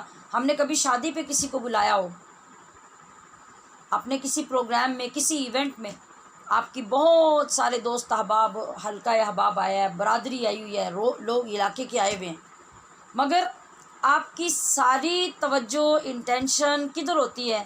وہ جو آپ کے خاص مہمان ہوتے ہیں، وہی جو آپ کے روحانی عزیز ہوتے ہیں، اور روحانیت کا تعلق جو ہے وہ آپ کے استاد یا آپ کے مرشد کی وجہ سے ہوتا ہے. تو ہر وقت بار بار آپ ان کے پاس جا رہے ہیں، ان کو دیکھ رہے ہیں، ان کے پاس کسی کی ڈیوٹی لگا رہے ہیں. کیوں؟ نسبت بڑی ہے.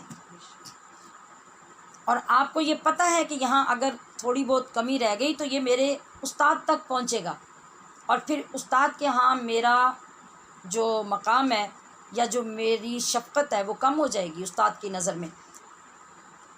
اسی طرح سے ہماری کوئی خالہ ہوں، ماموں ہوں، چچا ہو، پھوپھی ہوں، اور بھی برادری کے لوگ ہوتے ہیں، ہمارے دوست احباب بھی ہوتے ہیں، تو ہم ان کو جو عزت دیتے ہیں یا ان کو جو احترام کرتے ہیں، کس کی وجہ سے؟ یا ماں کی وجہ سے یا باپ کی وجہ سے۔ ننھیال کے جتنے رشتے ہمارے ہوتے ہیں، ہماری نظروں میں جو ان کا احترام ہوتا ہے وہ ماں کی نسبت کی وجہ سے ہوتا ہے۔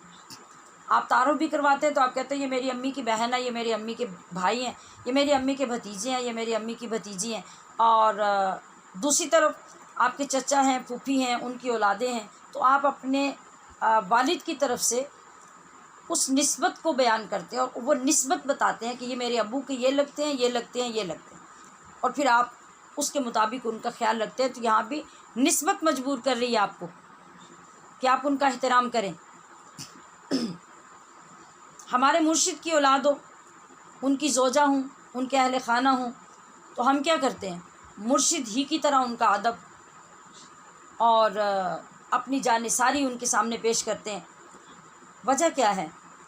ان سے زیادہ مالدار، ان سے زیادہ خوبصورت اور ان سے زیادہ پرسنالٹی کے مالک ہمارے مہمانوں کے اندر شامل ہوتے ہیں، مگر یہ امتیاز صرف اور صرف ان پاکیزہ نسبتوں کی وجہ سے ہے۔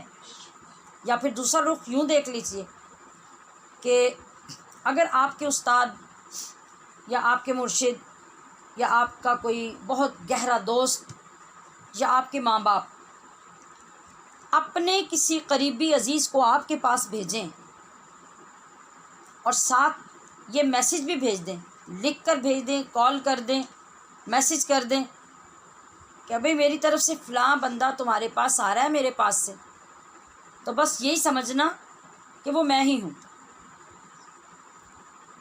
تو آپ کیا کرتے ہیں؟ خاطر مدارت میں بالکل کمی نہیں چھوڑتے، قطعاً کہ اس میں میرے مرشد کی، استاد کی، ماں باپ کی، میرے دوست کی خوشی ہے، رضا ہے، اور میری طرف سے یہ لوگ میری رپورٹ لے کر ان کے پاس جائیں گے۔ اس لیے چونکہ میرے بڑوں نے یہ کہہ دیا ہے کہ یہ تمہارے لیے ایسے ہی ہے جیسے ہم ہیں، تو پھر میں نے اسی طرح ان کی تواضع کرنی ہے اور اسی طرح ان سے محبت کرنی ہے۔ اچھا، اب اس حدیث پاک میں کیا ہے؟ حدیث پاک میں مصطفیٰ کریم ارشاد فرما رہے ہیں، من احب سنتی، جس نے میری سنت سے پیار کیا، محبت کی، فقد احبنی، تو وہ یہ مت سمجھے کہ میری کسی ادا سے محبت کی یا اس نے مجھی سے محبت کی۔ ومن احبنی، اور پھر جس کو میری محبت نصیب ہو گئی تو وہ اس کو کوئی معمولی چیز نہ سمجھے، اس کا انعام یہ ہوگا، نتیجہ یہ ہوگا کہ کان معی فی الجنہ، کہ وہ جنت میں میرے ساتھ ہوگا۔ اچھا، اب یہاں کیا چیز بیان ہو رہی ہے؟ میرے نبی کی ادا، اس ادا کو نسبت ہو گئی میرے نبی سے، کام کا انداز، اس انداز کو نسبت ہو گئی میرے حبیب سے، کام کا موقع، جیسے ہم مدینہ طیبہ گئے، اللہ پاک نصیب فرمائے اور وہ حالات دوبارہ سے جلد سب کو دیکھنے کو ملیں جو آج کل میسر نہیں ہیں، اللہ پاک ان بہاروں کو دوبارہ سے بحال فرمائے۔ تو ہم جاتے ہیں وہاں، مدینہ شریف تو چلے گئے، ہم نے روضہ شریف پہ سلام پیش کر لیا، مسجد میں نمازیں پڑھنی شروع کر دی۔ اب کیا کرتے ہیں؟ ہم گلی گلی، محلے محلے تلاش کرتے ہیں اپنے محبوب کی نشانیوں کو۔ ایک جگہ تو ہو گئی کہ حضور وہاں تشریف فرما ہے، لیکن ایمان اپنے اندر ہلچل مچاتا ہے کہ کاش کہ ہم وہ جگہ بھی دیکھیں جب ہمارے حبیب چھوٹے تھے تو وہاں کھیلتے تھے، وہ مکان بھی تو دیکھیں جہاں ہمارے نبی پیدا ہوئے تھے، جہاں حضرت آمینہ موجود تھیں اور آپ کی ولادت کے وقت میں ملک شام کے محلات تک نظر آنے لگ گئے تھے، ہم اس حجرے کو بھی تو دیکھیں۔ پھر جن پہاڑوں پہ آقا علیہ الصلوۃ والسلام چڑھ کے گئے تھے ہم وہاں بھی تو جائیں۔ ان موقعوں کو ہم کیوں دیکھنا چاہتے ہیں کہ ان پہ چلنا، ان پہ جانا، بیٹھنا وہ ہمارے نبی کی سنت بن گیا۔ اب ہمیں اس لیے ان جگہوں سے پیار ہو گیا۔ پھر آپ علیہ الصلوۃ والسلام کی پسند کیا ہے، ناپسند کیا ہے؟ یہ جو فرمان اقدس ہو رہا ہے کہ ان سے محبت کرنا، ان کو دل میں بسانا، ان سب کو پسند کرنا، یہ ایسا ہی ہے جیسے تم یہ سب میری سنت سے نہیں مجھ سے کر رہے ہو۔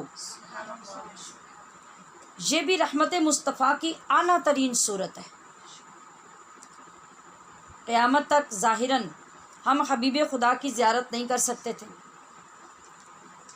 کہ آپ سے محبت کا حق ادا کر سکتے، یا صحابہ اکرام رضوان اللہ تعالی علیہم اجمعین جیسی محبت کر سکتے، تو کس حسین انداز سے کریم آقا نے کرم فرمایا اور غلاموں کے سینے ٹھنڈے کر دیے۔ سنیے ہمارے لیے رحمت للعالمین نے کیا خوشخبری عطا فرمائی۔ یہ میں دوسری حدیث پاک اس کی ذیل میں پیش کر رہی ہوں، یہ بہت خوبصورت جو اس کی عکاسی کر رہی ہے اور ہمارے ایمان کو تقویت بخش رہی ہے۔ آپ چاہیں تو یہ حدیث یاد کر لیں، جو اگر آپ کو اس کے الفاظ یاد لگیں، اور چاہیں تو وہ یاد کر لیں جو میں نے آغاز میں پیش کی۔ سنیے، اور اتنی زبردست خوشخبری جو پیارے آقا صلی اللہ علیہ وسلم نے فرمائی، جھوم جانے کو اور قربان ہو جانے کو دل چاہتا ہے، اور ہو بھی جانا چاہیے۔ آپ ارشاد فرما رہے ہیں، طوبیٰ لمن رآنی وآمن بی وطوبیٰ ثم طوبیٰ ثم طوبیٰ لمن آمن بی ولم یرنی۔ ہاں، تھوڑی دیر انتظار کیجئے، تجسس پیدا کیجئے کہ اس کے اندر کیا ہے۔ جب بہت شاندار کوئی چیز سنانی ہوتی ہے نا تو پھر سسپینس پیدا کرنا چاہیے، اور ہوتا ہے، اور اس کے بعد سننے میں جو لطف آتا ہے وہ ایک اپنی ہی شان رکھتا ہے۔ میں نے اس لیے ساتھ ترجمہ لفظی نہیں آپ کو بتایا۔ طوبیٰ لمن رآنی، آپ علیہ السلام فرما رہے ہیں خوشخبری ہے اس کے لیے جس نے مجھے دیکھا، وآمن بی، اور مجھ پر ایمان لایا۔ طوبیٰ کا مطلب ہے خوشی یا خوشخبری۔ طوبیٰ لمن رآنی، خوشخبری ہے اس شخص کے لیے جس نے مجھے دیکھا، وآمن بی، اور مجھ پر ایمان لایا۔ وطوبیٰ ثم طوبیٰ ثم طوبیٰ،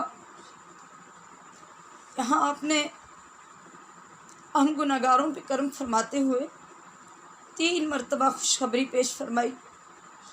فرمایا خوشخبری ہے، پھر خوشخبری ہے، پھر خوشخبری ہے، لمن آمن بی،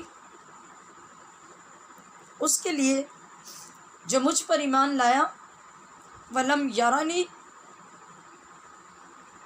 اور اس نے مجھے دیکھا ہی نہیں، بن دیکھے جو مجھ پر ایمان لایا، اس کے لیے 3 خوشخبریاں ہیں، اور جو مجھے دیکھ کر مجھ پر ایمان لائے ان کے لیے تو خوشخبری ہے ہی۔ دیکھیے اس محبوب کریم نے ہم گناہگاروں کا بھرم کیسے رکھا، جتنا شکر کیا جائے کم ہے۔ ہم غریبوں کے آقا پہ بے حد درود، ہم فقیروں کی ثروت پہ لاکھوں سلام۔ سنت پہ عمل کا مطلب کیا ہے کہ نبی پاک صلی اللہ تعالی علیہ وسلم کے طریقے پر عمل کرنا۔ کس طریقے پر؟ کتنے طریقوں پر؟ نہ کس پر کی بات ہے نہ کتنے پر کی بات ہے، بلکہ اپنی پوری زندگی کو، میں کیا عرض کر رہی ہوں، سنت پر عمل کی بات کی گئی ہے۔ آغاز میں حدیث پاک ہم نے کیا پڑھی تھی؟ من احب سنتی، جس نے میری سنت کے ساتھ پیار کیا، میری سنت کے ساتھ محبت کی، فقد احبنی، ایسے ہے جیسے اس نے مجھ سے پیار کیا۔ تو سنت پہ عمل کا مطلب کیا ہے؟ محبت کا مطلب کیا ہے؟ کہ نبی پاک کے طریقے سے محبت کرنا۔ اور محبت کیا ہے؟ محبت عمل کے بغیر نہیں ہوتی، محبت کا اظہار ہوگا عمل کرنے سے۔ اس کا مطلب ہوگا کہ جس نے آقا علیہ الصلوۃ والسلام کی سنت پہ عمل کیا۔ تو میں یہ سوال کر رہی ہوں کہ کس طریقے پہ عمل کی بات پوچھی جا رہی ہے یا بتائی جا رہی ہے، یا کتنے طریقوں پر؟ نہ کس پر اور نہ کتنے پر کی بات ہے، یا بات ہے کہ اپنی پوری زندگی کو، اٹھنے بیٹھنے کو، چلنے پھرنے کو، کھانے پینے کو، سونے جاگنے کو اپنے پیارے نبی صلی اللہ تعالی علیہ وسلم کے اطوار و انداز کے سانچے میں ڈھالنا، یہ ہے آپ کی سنت سے محبت، آپ کی مشابہت اختیار کرنا، تاکہ غلام کو بتانا نہ پڑے کہ وہ کس کا غلام ہے، بلکہ دنیا بتائے بغیر پوچھے بغیر ہی جان جائے کہ یہ رب کے دلدار کا امتی ہے یا اللہ کے محبوب کی امتی ہے۔ ایسا کرنے کا سٹیٹس کیا ہے؟ جیسے نبی سے محبت، اور انجام اور نتیجہ کیا ہے؟ یہ کیا ہے؟ جنت۔ یعنی اگر آپ نے سنت سے محبت کی تو وہ آپ کو نبی سے محبت تک لے گئی، اور پھر جو نبی سے محبت ہوئی اس کا جو سرٹیفکیٹ ملا، تو اس کا آگے نتیجہ اور انجام کیا ہوا؟ اس کا انجام ہوا جنت۔ اب جنت تو ملے گی غریبوں کو بھی، امیروں کو بھی، اولیاء اللہ کو بھی، علماء کو بھی، محدثین کو، فقہاء کو، صحابہ کو، انبیاء کو، جنت میں تو یہ سب ہوں گے۔ کیا کسی کے جنتی ہونے میں فرق بھی ہوگا؟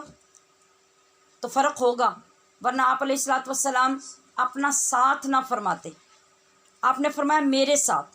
تو مطلب یہ ہے کہ جس طرح ہم یہاں دنیا میں رہتے ہیں تو ہر ایک کے رہنے کا سٹیٹس اپنا ہے، معیار اپنا ہے، ماحول اپنا ہے، غریب بھی، متوسط بھی، امیر بھی، رئیس ترین بھی، پھر اس طرح آگے مختلف جو عہدے ہیں، وزیر بھی ہیں، صدر بھی ہیں۔ تو جنت میں بھی اللہ تبارک و تعالیٰ نے بندوں کے اعمال کے مطابق ان کی زندگیاں رکھی ہیں اور ان کی پراپرٹیز وہاں بنائی ہیں۔ تو پھر اسی طرح سے کوئی خود بادشاہ ہوگا تو کوئی بادشاہ کا نوکر ہوگا، کوئی کسی عام علاقے میں رہتا ہوگا تو کوئی کسی خاص علاقے میں رہتا ہوگا، کوئی کسی کالونی یا ٹاؤن جیسے علاقے میں رہتا ہوگا تو کوئی ڈیفینس جیسے علاقے میں رہتا ہوگا۔ جنت میں بھی اسی طرح سے مختلف آبادیاں اور پھر ان کا رہن سہن کا معیار ہوگا اپنے اپنے مطابق۔ اب میں نے یہ تمہید کیوں باندھی؟ تاکہ آپ کو حدیث پاک کے آخری کلمے کی سمجھ آ جائے۔ نبی کریم صلی اللہ علیہ وسلم نے فرمایا کہ جنت میں دیگر سارے لوگوں کے جو بھی مرتبے ہوں گے، جو بھی مقام ہوں گے، وہ سب ہوں گے، لیکن یہ کون؟ جس نے آغاز کیا تھا میری سنت سے محبت کرنے سے، پھر وہ میری محبت تک پہنچا، اور جب میری ذات کی محبت ہوئی تو اللہ نے اس کو جو ثمر دیا، وہ جنت عطا کی۔ تو جنت میں بھی جو اس کو خاص مقام ملا وہ میری معیت ملی، معی فی الجنہ، سبحان اللہ و بحمدہ۔ زہ نصیب کہ یہ سعادت سنت کے عمل سے وہاں تک ہمیں لے گئی کہ آقا علیہ الصلوۃ والسلام کے قدموں میں، آپ کے غلاموں میں اللہ تبارک و تعالیٰ نے ان لوگوں کو جگہ عطا فرمائی۔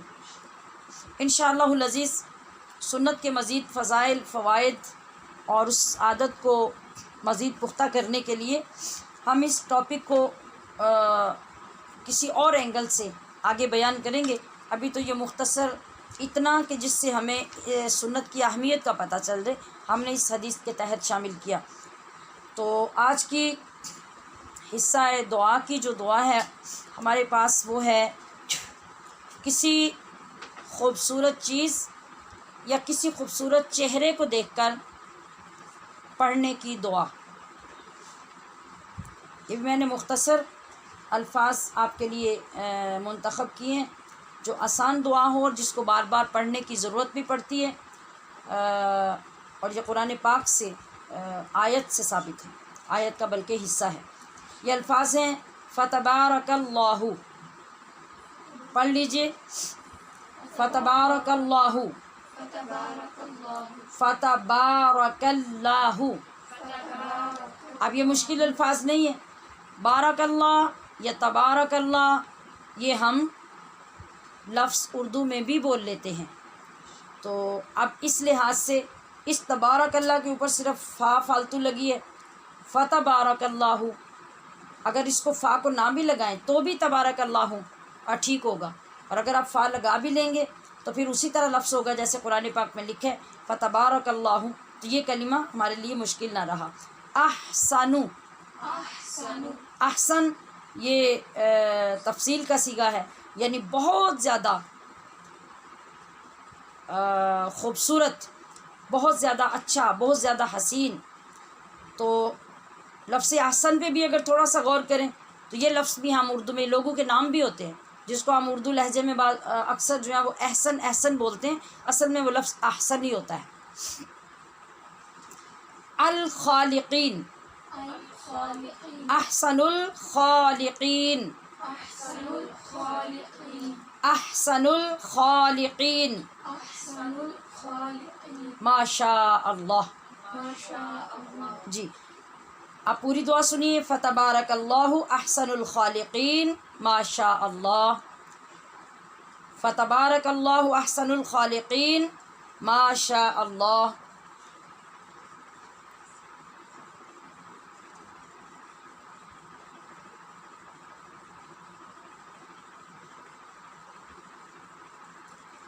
جی فتبارک اللہ بہت برکت والی شان یا بہت شان والا ہے اللہ، یا بہت برکت والا ہے اللہ، احسن الخالقین جو سب سے خوبصورت پیدا کرنے والا ہے۔ جب کسی اچھی چیز کو یعنی خوبصورت چیز آپ کو ایک دم سے دیکھ کر بہت پیاری لگے، یا کسی خوبصورت بندے کو دیکھیں تو آپ یہ کہیں تو اللہ کریم ان خوبصورت کلمات کی وجہ سے آپ کے دل کو بھی حسن عطا کرتا ہے، آپ کے چہرے کو بھی، آپ کی نگاہ کو بھی حسن عطا کرتا ہے، اور سب سے بڑی بات کہ اللہ کی تخلیق کا شکر ادا کرتے ہیں آپ اس سے پڑھنے کے ساتھ۔ فتبارک اللہ احسن الخالقین ما شاء اللہ۔ ما شاء اللہ تو ہم ویسے ہی عام جملے میں کہتے ہیں، یہ تو کوئی بالکل بھی نئی بات نہیں ہے، اور اس کے ساتھ اٹیچ کریں گے تو اس دعا کے اندر اور زیادہ کمال پیدا ہو جائے گا۔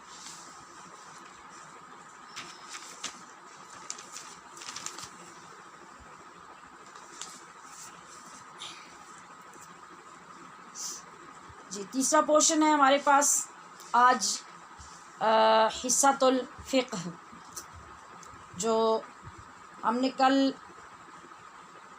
ٹاپک شروع کیا تھا نماز کے فرائض و واجبات کا۔ تو کل کے سبق میں ہم نے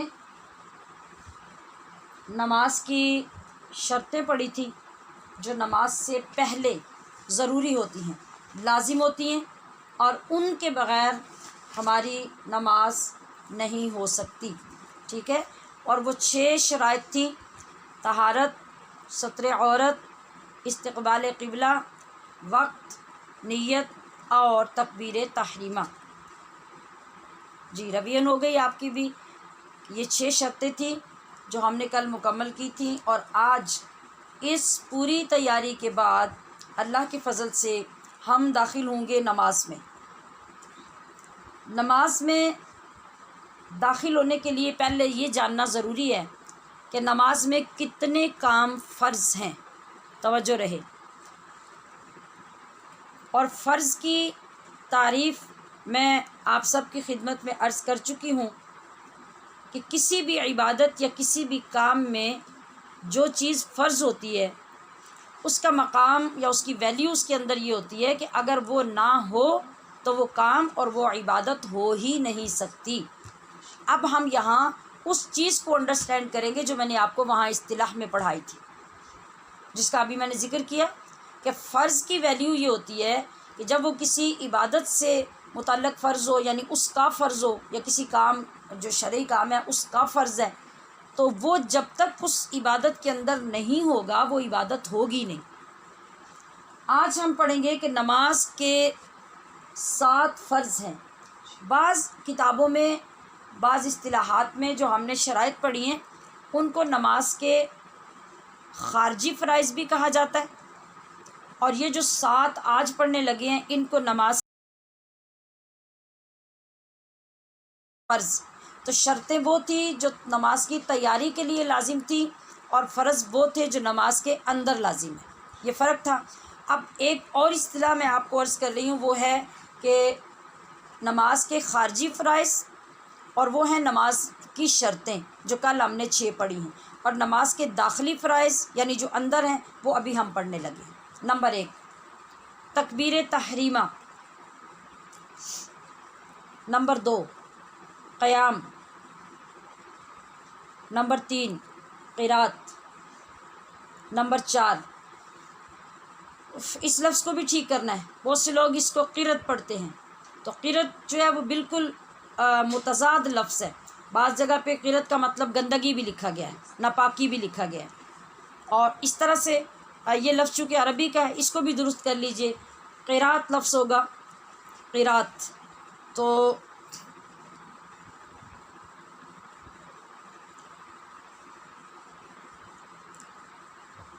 چوتھا رکوع ہے، چوتھا فرض ہے رکوع، 5واں ہے سجدہ، 6واں ہے قعدہ اخیرہ، اس کی تعریف میں پہلے آپ کو بتا چکے ہیں۔ 7واں ہے خروج بسنعہ،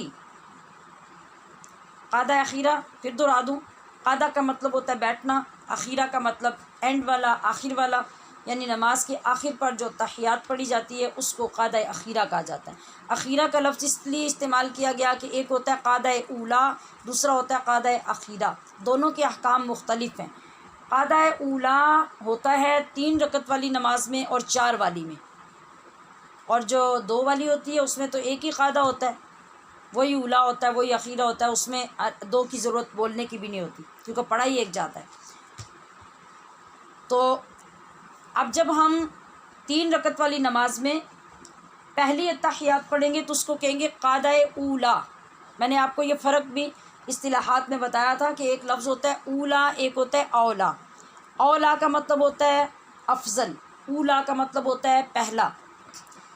تو جو پہلی اتحیات ہوتی ہے اس کو قعدہ اولا کہتے ہیں، اور جس کے بعد جا کے نماز مکمل کرتے ہیں وہ ہوتا ہے قعدہ اخیرہ۔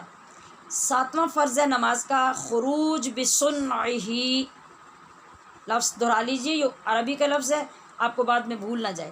خروج بسنعہ، خروج کا مطلب ہوتا ہے نکلنا، اور بسنعہ کسی کام کے ساتھ۔ کیا کہا میں نے؟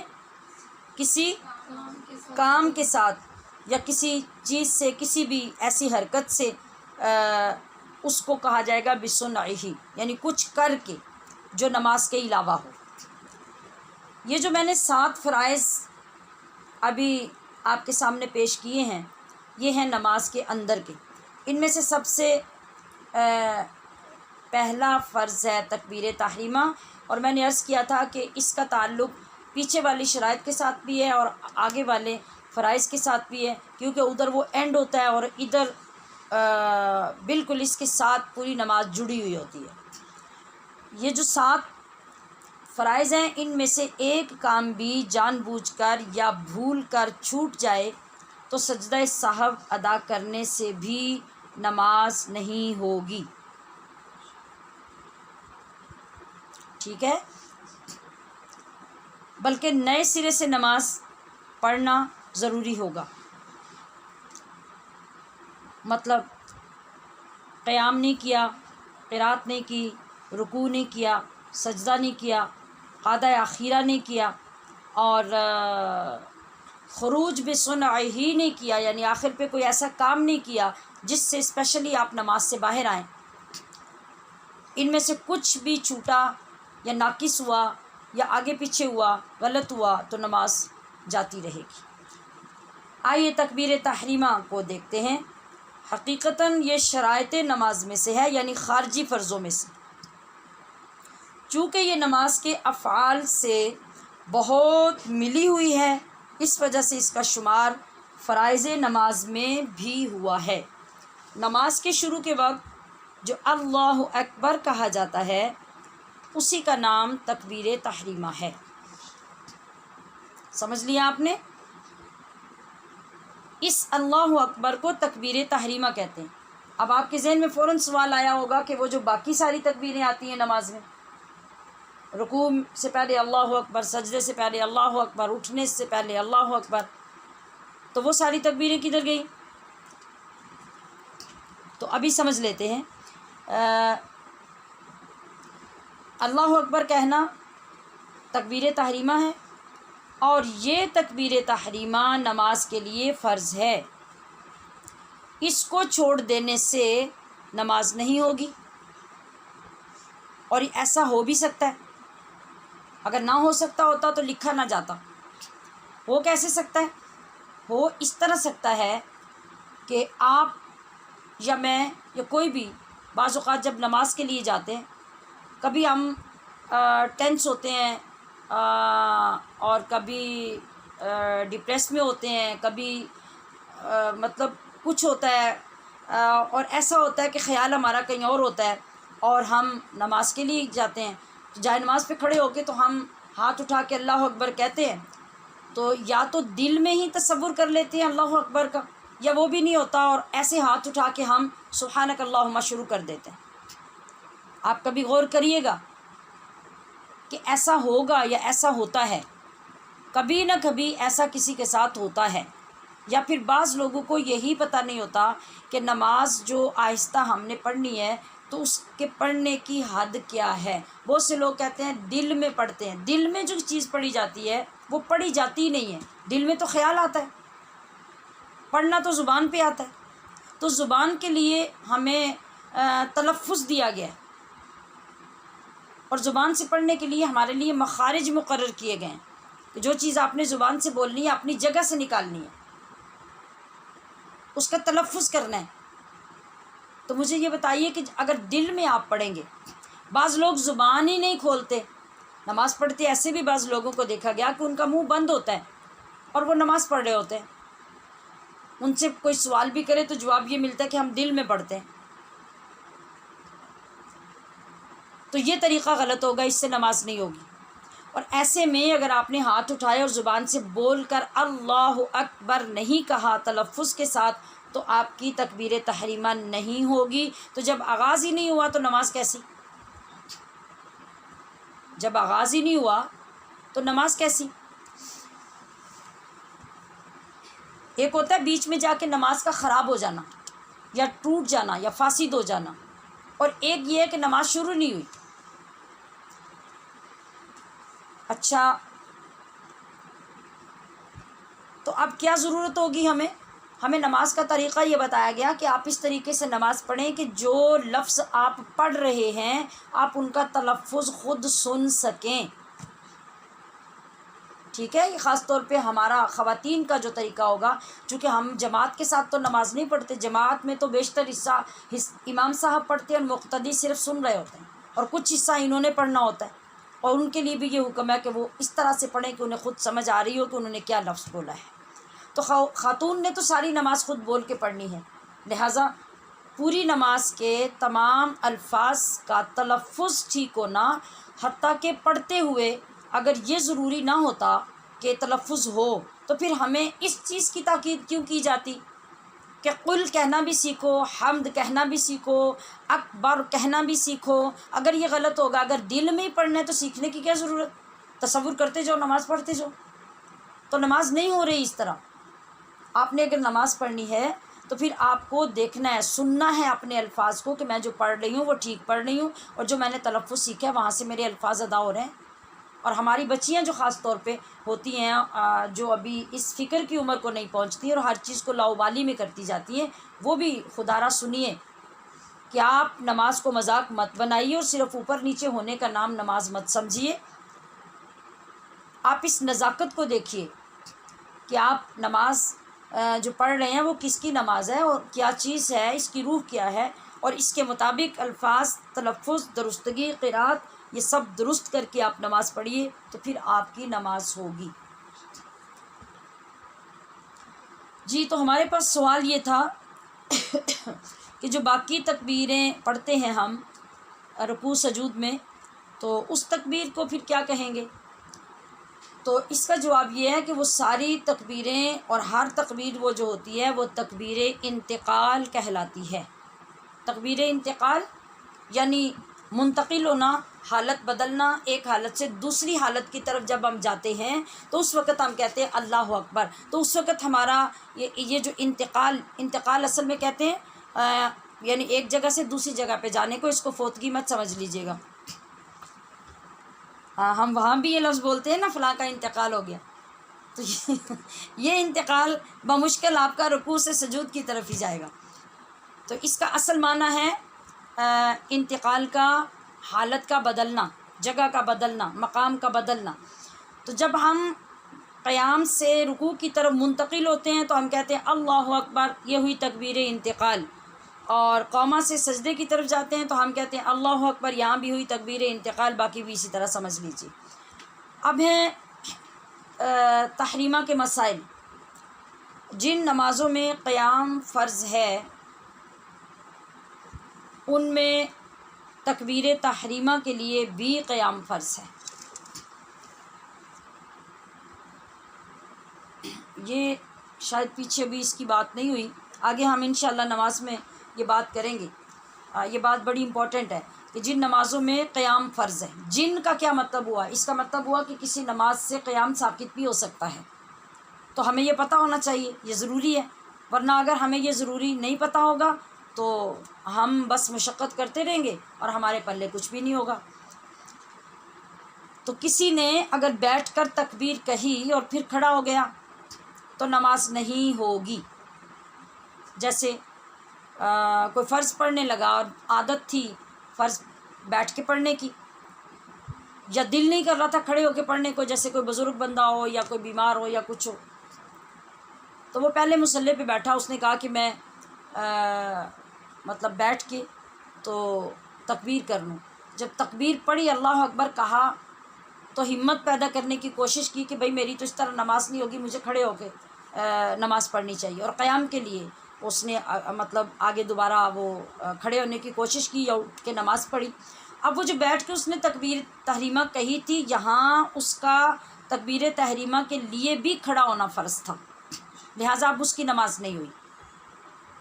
کون سی نماز؟ جس میں قیام فرض تھا، جیسے فرض ہے، واجب ہے یا منت کی نماز ہے. یہ نمازیں جو ہیں یہ بغیر قیام کے نہیں ہوتی. اب تکبیر تحریمہ میں قیام نہیں ہوا تو بھی نماز نہیں ہوئی، نماز شروع نہیں ہوئی، کیونکہ اس سے ہم نماز شروع کر رہے تھے. اور پھر تکبیر تحریمہ کے فوراً بعد ہاتھوں کو باندھنا سنت ہے. کچھ لوگ ایسے بھی ہوتے ہیں جو ایسے کرتے ہیں نا، اللہ اکبر کر کے ہاتھوں کو نیچے سیدھا لے جاتے ہیں، اور نیچے سیدھا لے جانے کے بعد دوبارہ پھر وہ سینے کی طرف یا ناف کی طرف لاتے ہیں اور باندھتے ہیں. تو یہ طریقہ خلاف سنت ہے. سنت یہ ہے کہ آپ نے ہاتھ اٹھائے، مرد ہے یا عورت، اور اپنے اپنے مقام پہ ہاتھ اٹھانے کے بعد اللہ اکبر کہا تو دوبارہ فوراً سیدھے ہاتھ اپنے باندھنے والے مقام پہ لے آئے. تکبیر تحریمہ کے لیے اللہ اکبر کے علاوہ کوئی دوسرے الفاظ استعمال نہیں کیے جائیں گے. جیسے اللہ کبیرہ کہہ دیا یا اللہ عظیمہ کہہ دیا تو کہا کہ یہ بھی تو اللہ کی بڑائی ہے، تو اس سے تکبیر نہیں ہوگی نماز کی. ہاں باقی جگہوں پہ کہہ سکتے ہیں. تکبیر نماز کے لیے اللہ اکبر کے ساتھ ہی ادا ہوگی. اب آخری نقطہ اس کے بارے میں یہ سمجھ لیجئے کہ اس تکبیر کو تکبیر تحریمہ کیوں کہتے ہیں. تکبیر تحریمہ اس لیے کہتے ہیں کہ اس تکبیر کی وجہ سے ہمارے لیے جو کام حلال ہوتے ہیں وہ اس کی وجہ سے حرام ہو جاتے ہیں، اس لیے اس کو تکبیر تحریمہ کہتے ہیں. مثلا پانی پینا حلال تھا یا حرام؟ حلال تھا. نماز میں پئیں گے؟ کیوں حرام ہو گیا؟ یہ کس نے کیا؟ یہ ساری طاقت اس تکبیر تحریمہ کی ہے. اس کی وجہ سے حلال چیز ہمارے لیے حرام ہوگی. باتیں کرنا حلال ہے کہ حرام؟ بولیے. حلال. تو نماز میں حرام. آپ کا بس چلے تو آپ تو اس میں بھی باتیں کریں، مگر مجبوری ہے نا. تو اس کے بعد سلام کا جواب دینا کتنا اچھا عمل ہے، ہم نے کتنی فضیلت پڑھی ہے اسلام کی، اور جواب دینے کا کتنا اجر پڑا ہے، مگر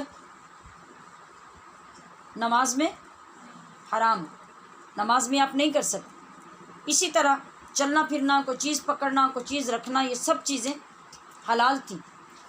مباح بھی تھیں، حلال بھی تھیں، مگر جیسے ہی آپ نے اللہ اکبر کہہ دیا تو آپ نماز میں داخل ہو گئے. اب یہ سب چیزیں اس تکبیر نے حرام کر دی، لہٰذا اس کو تکبیر تحریمہ کہتے ہیں.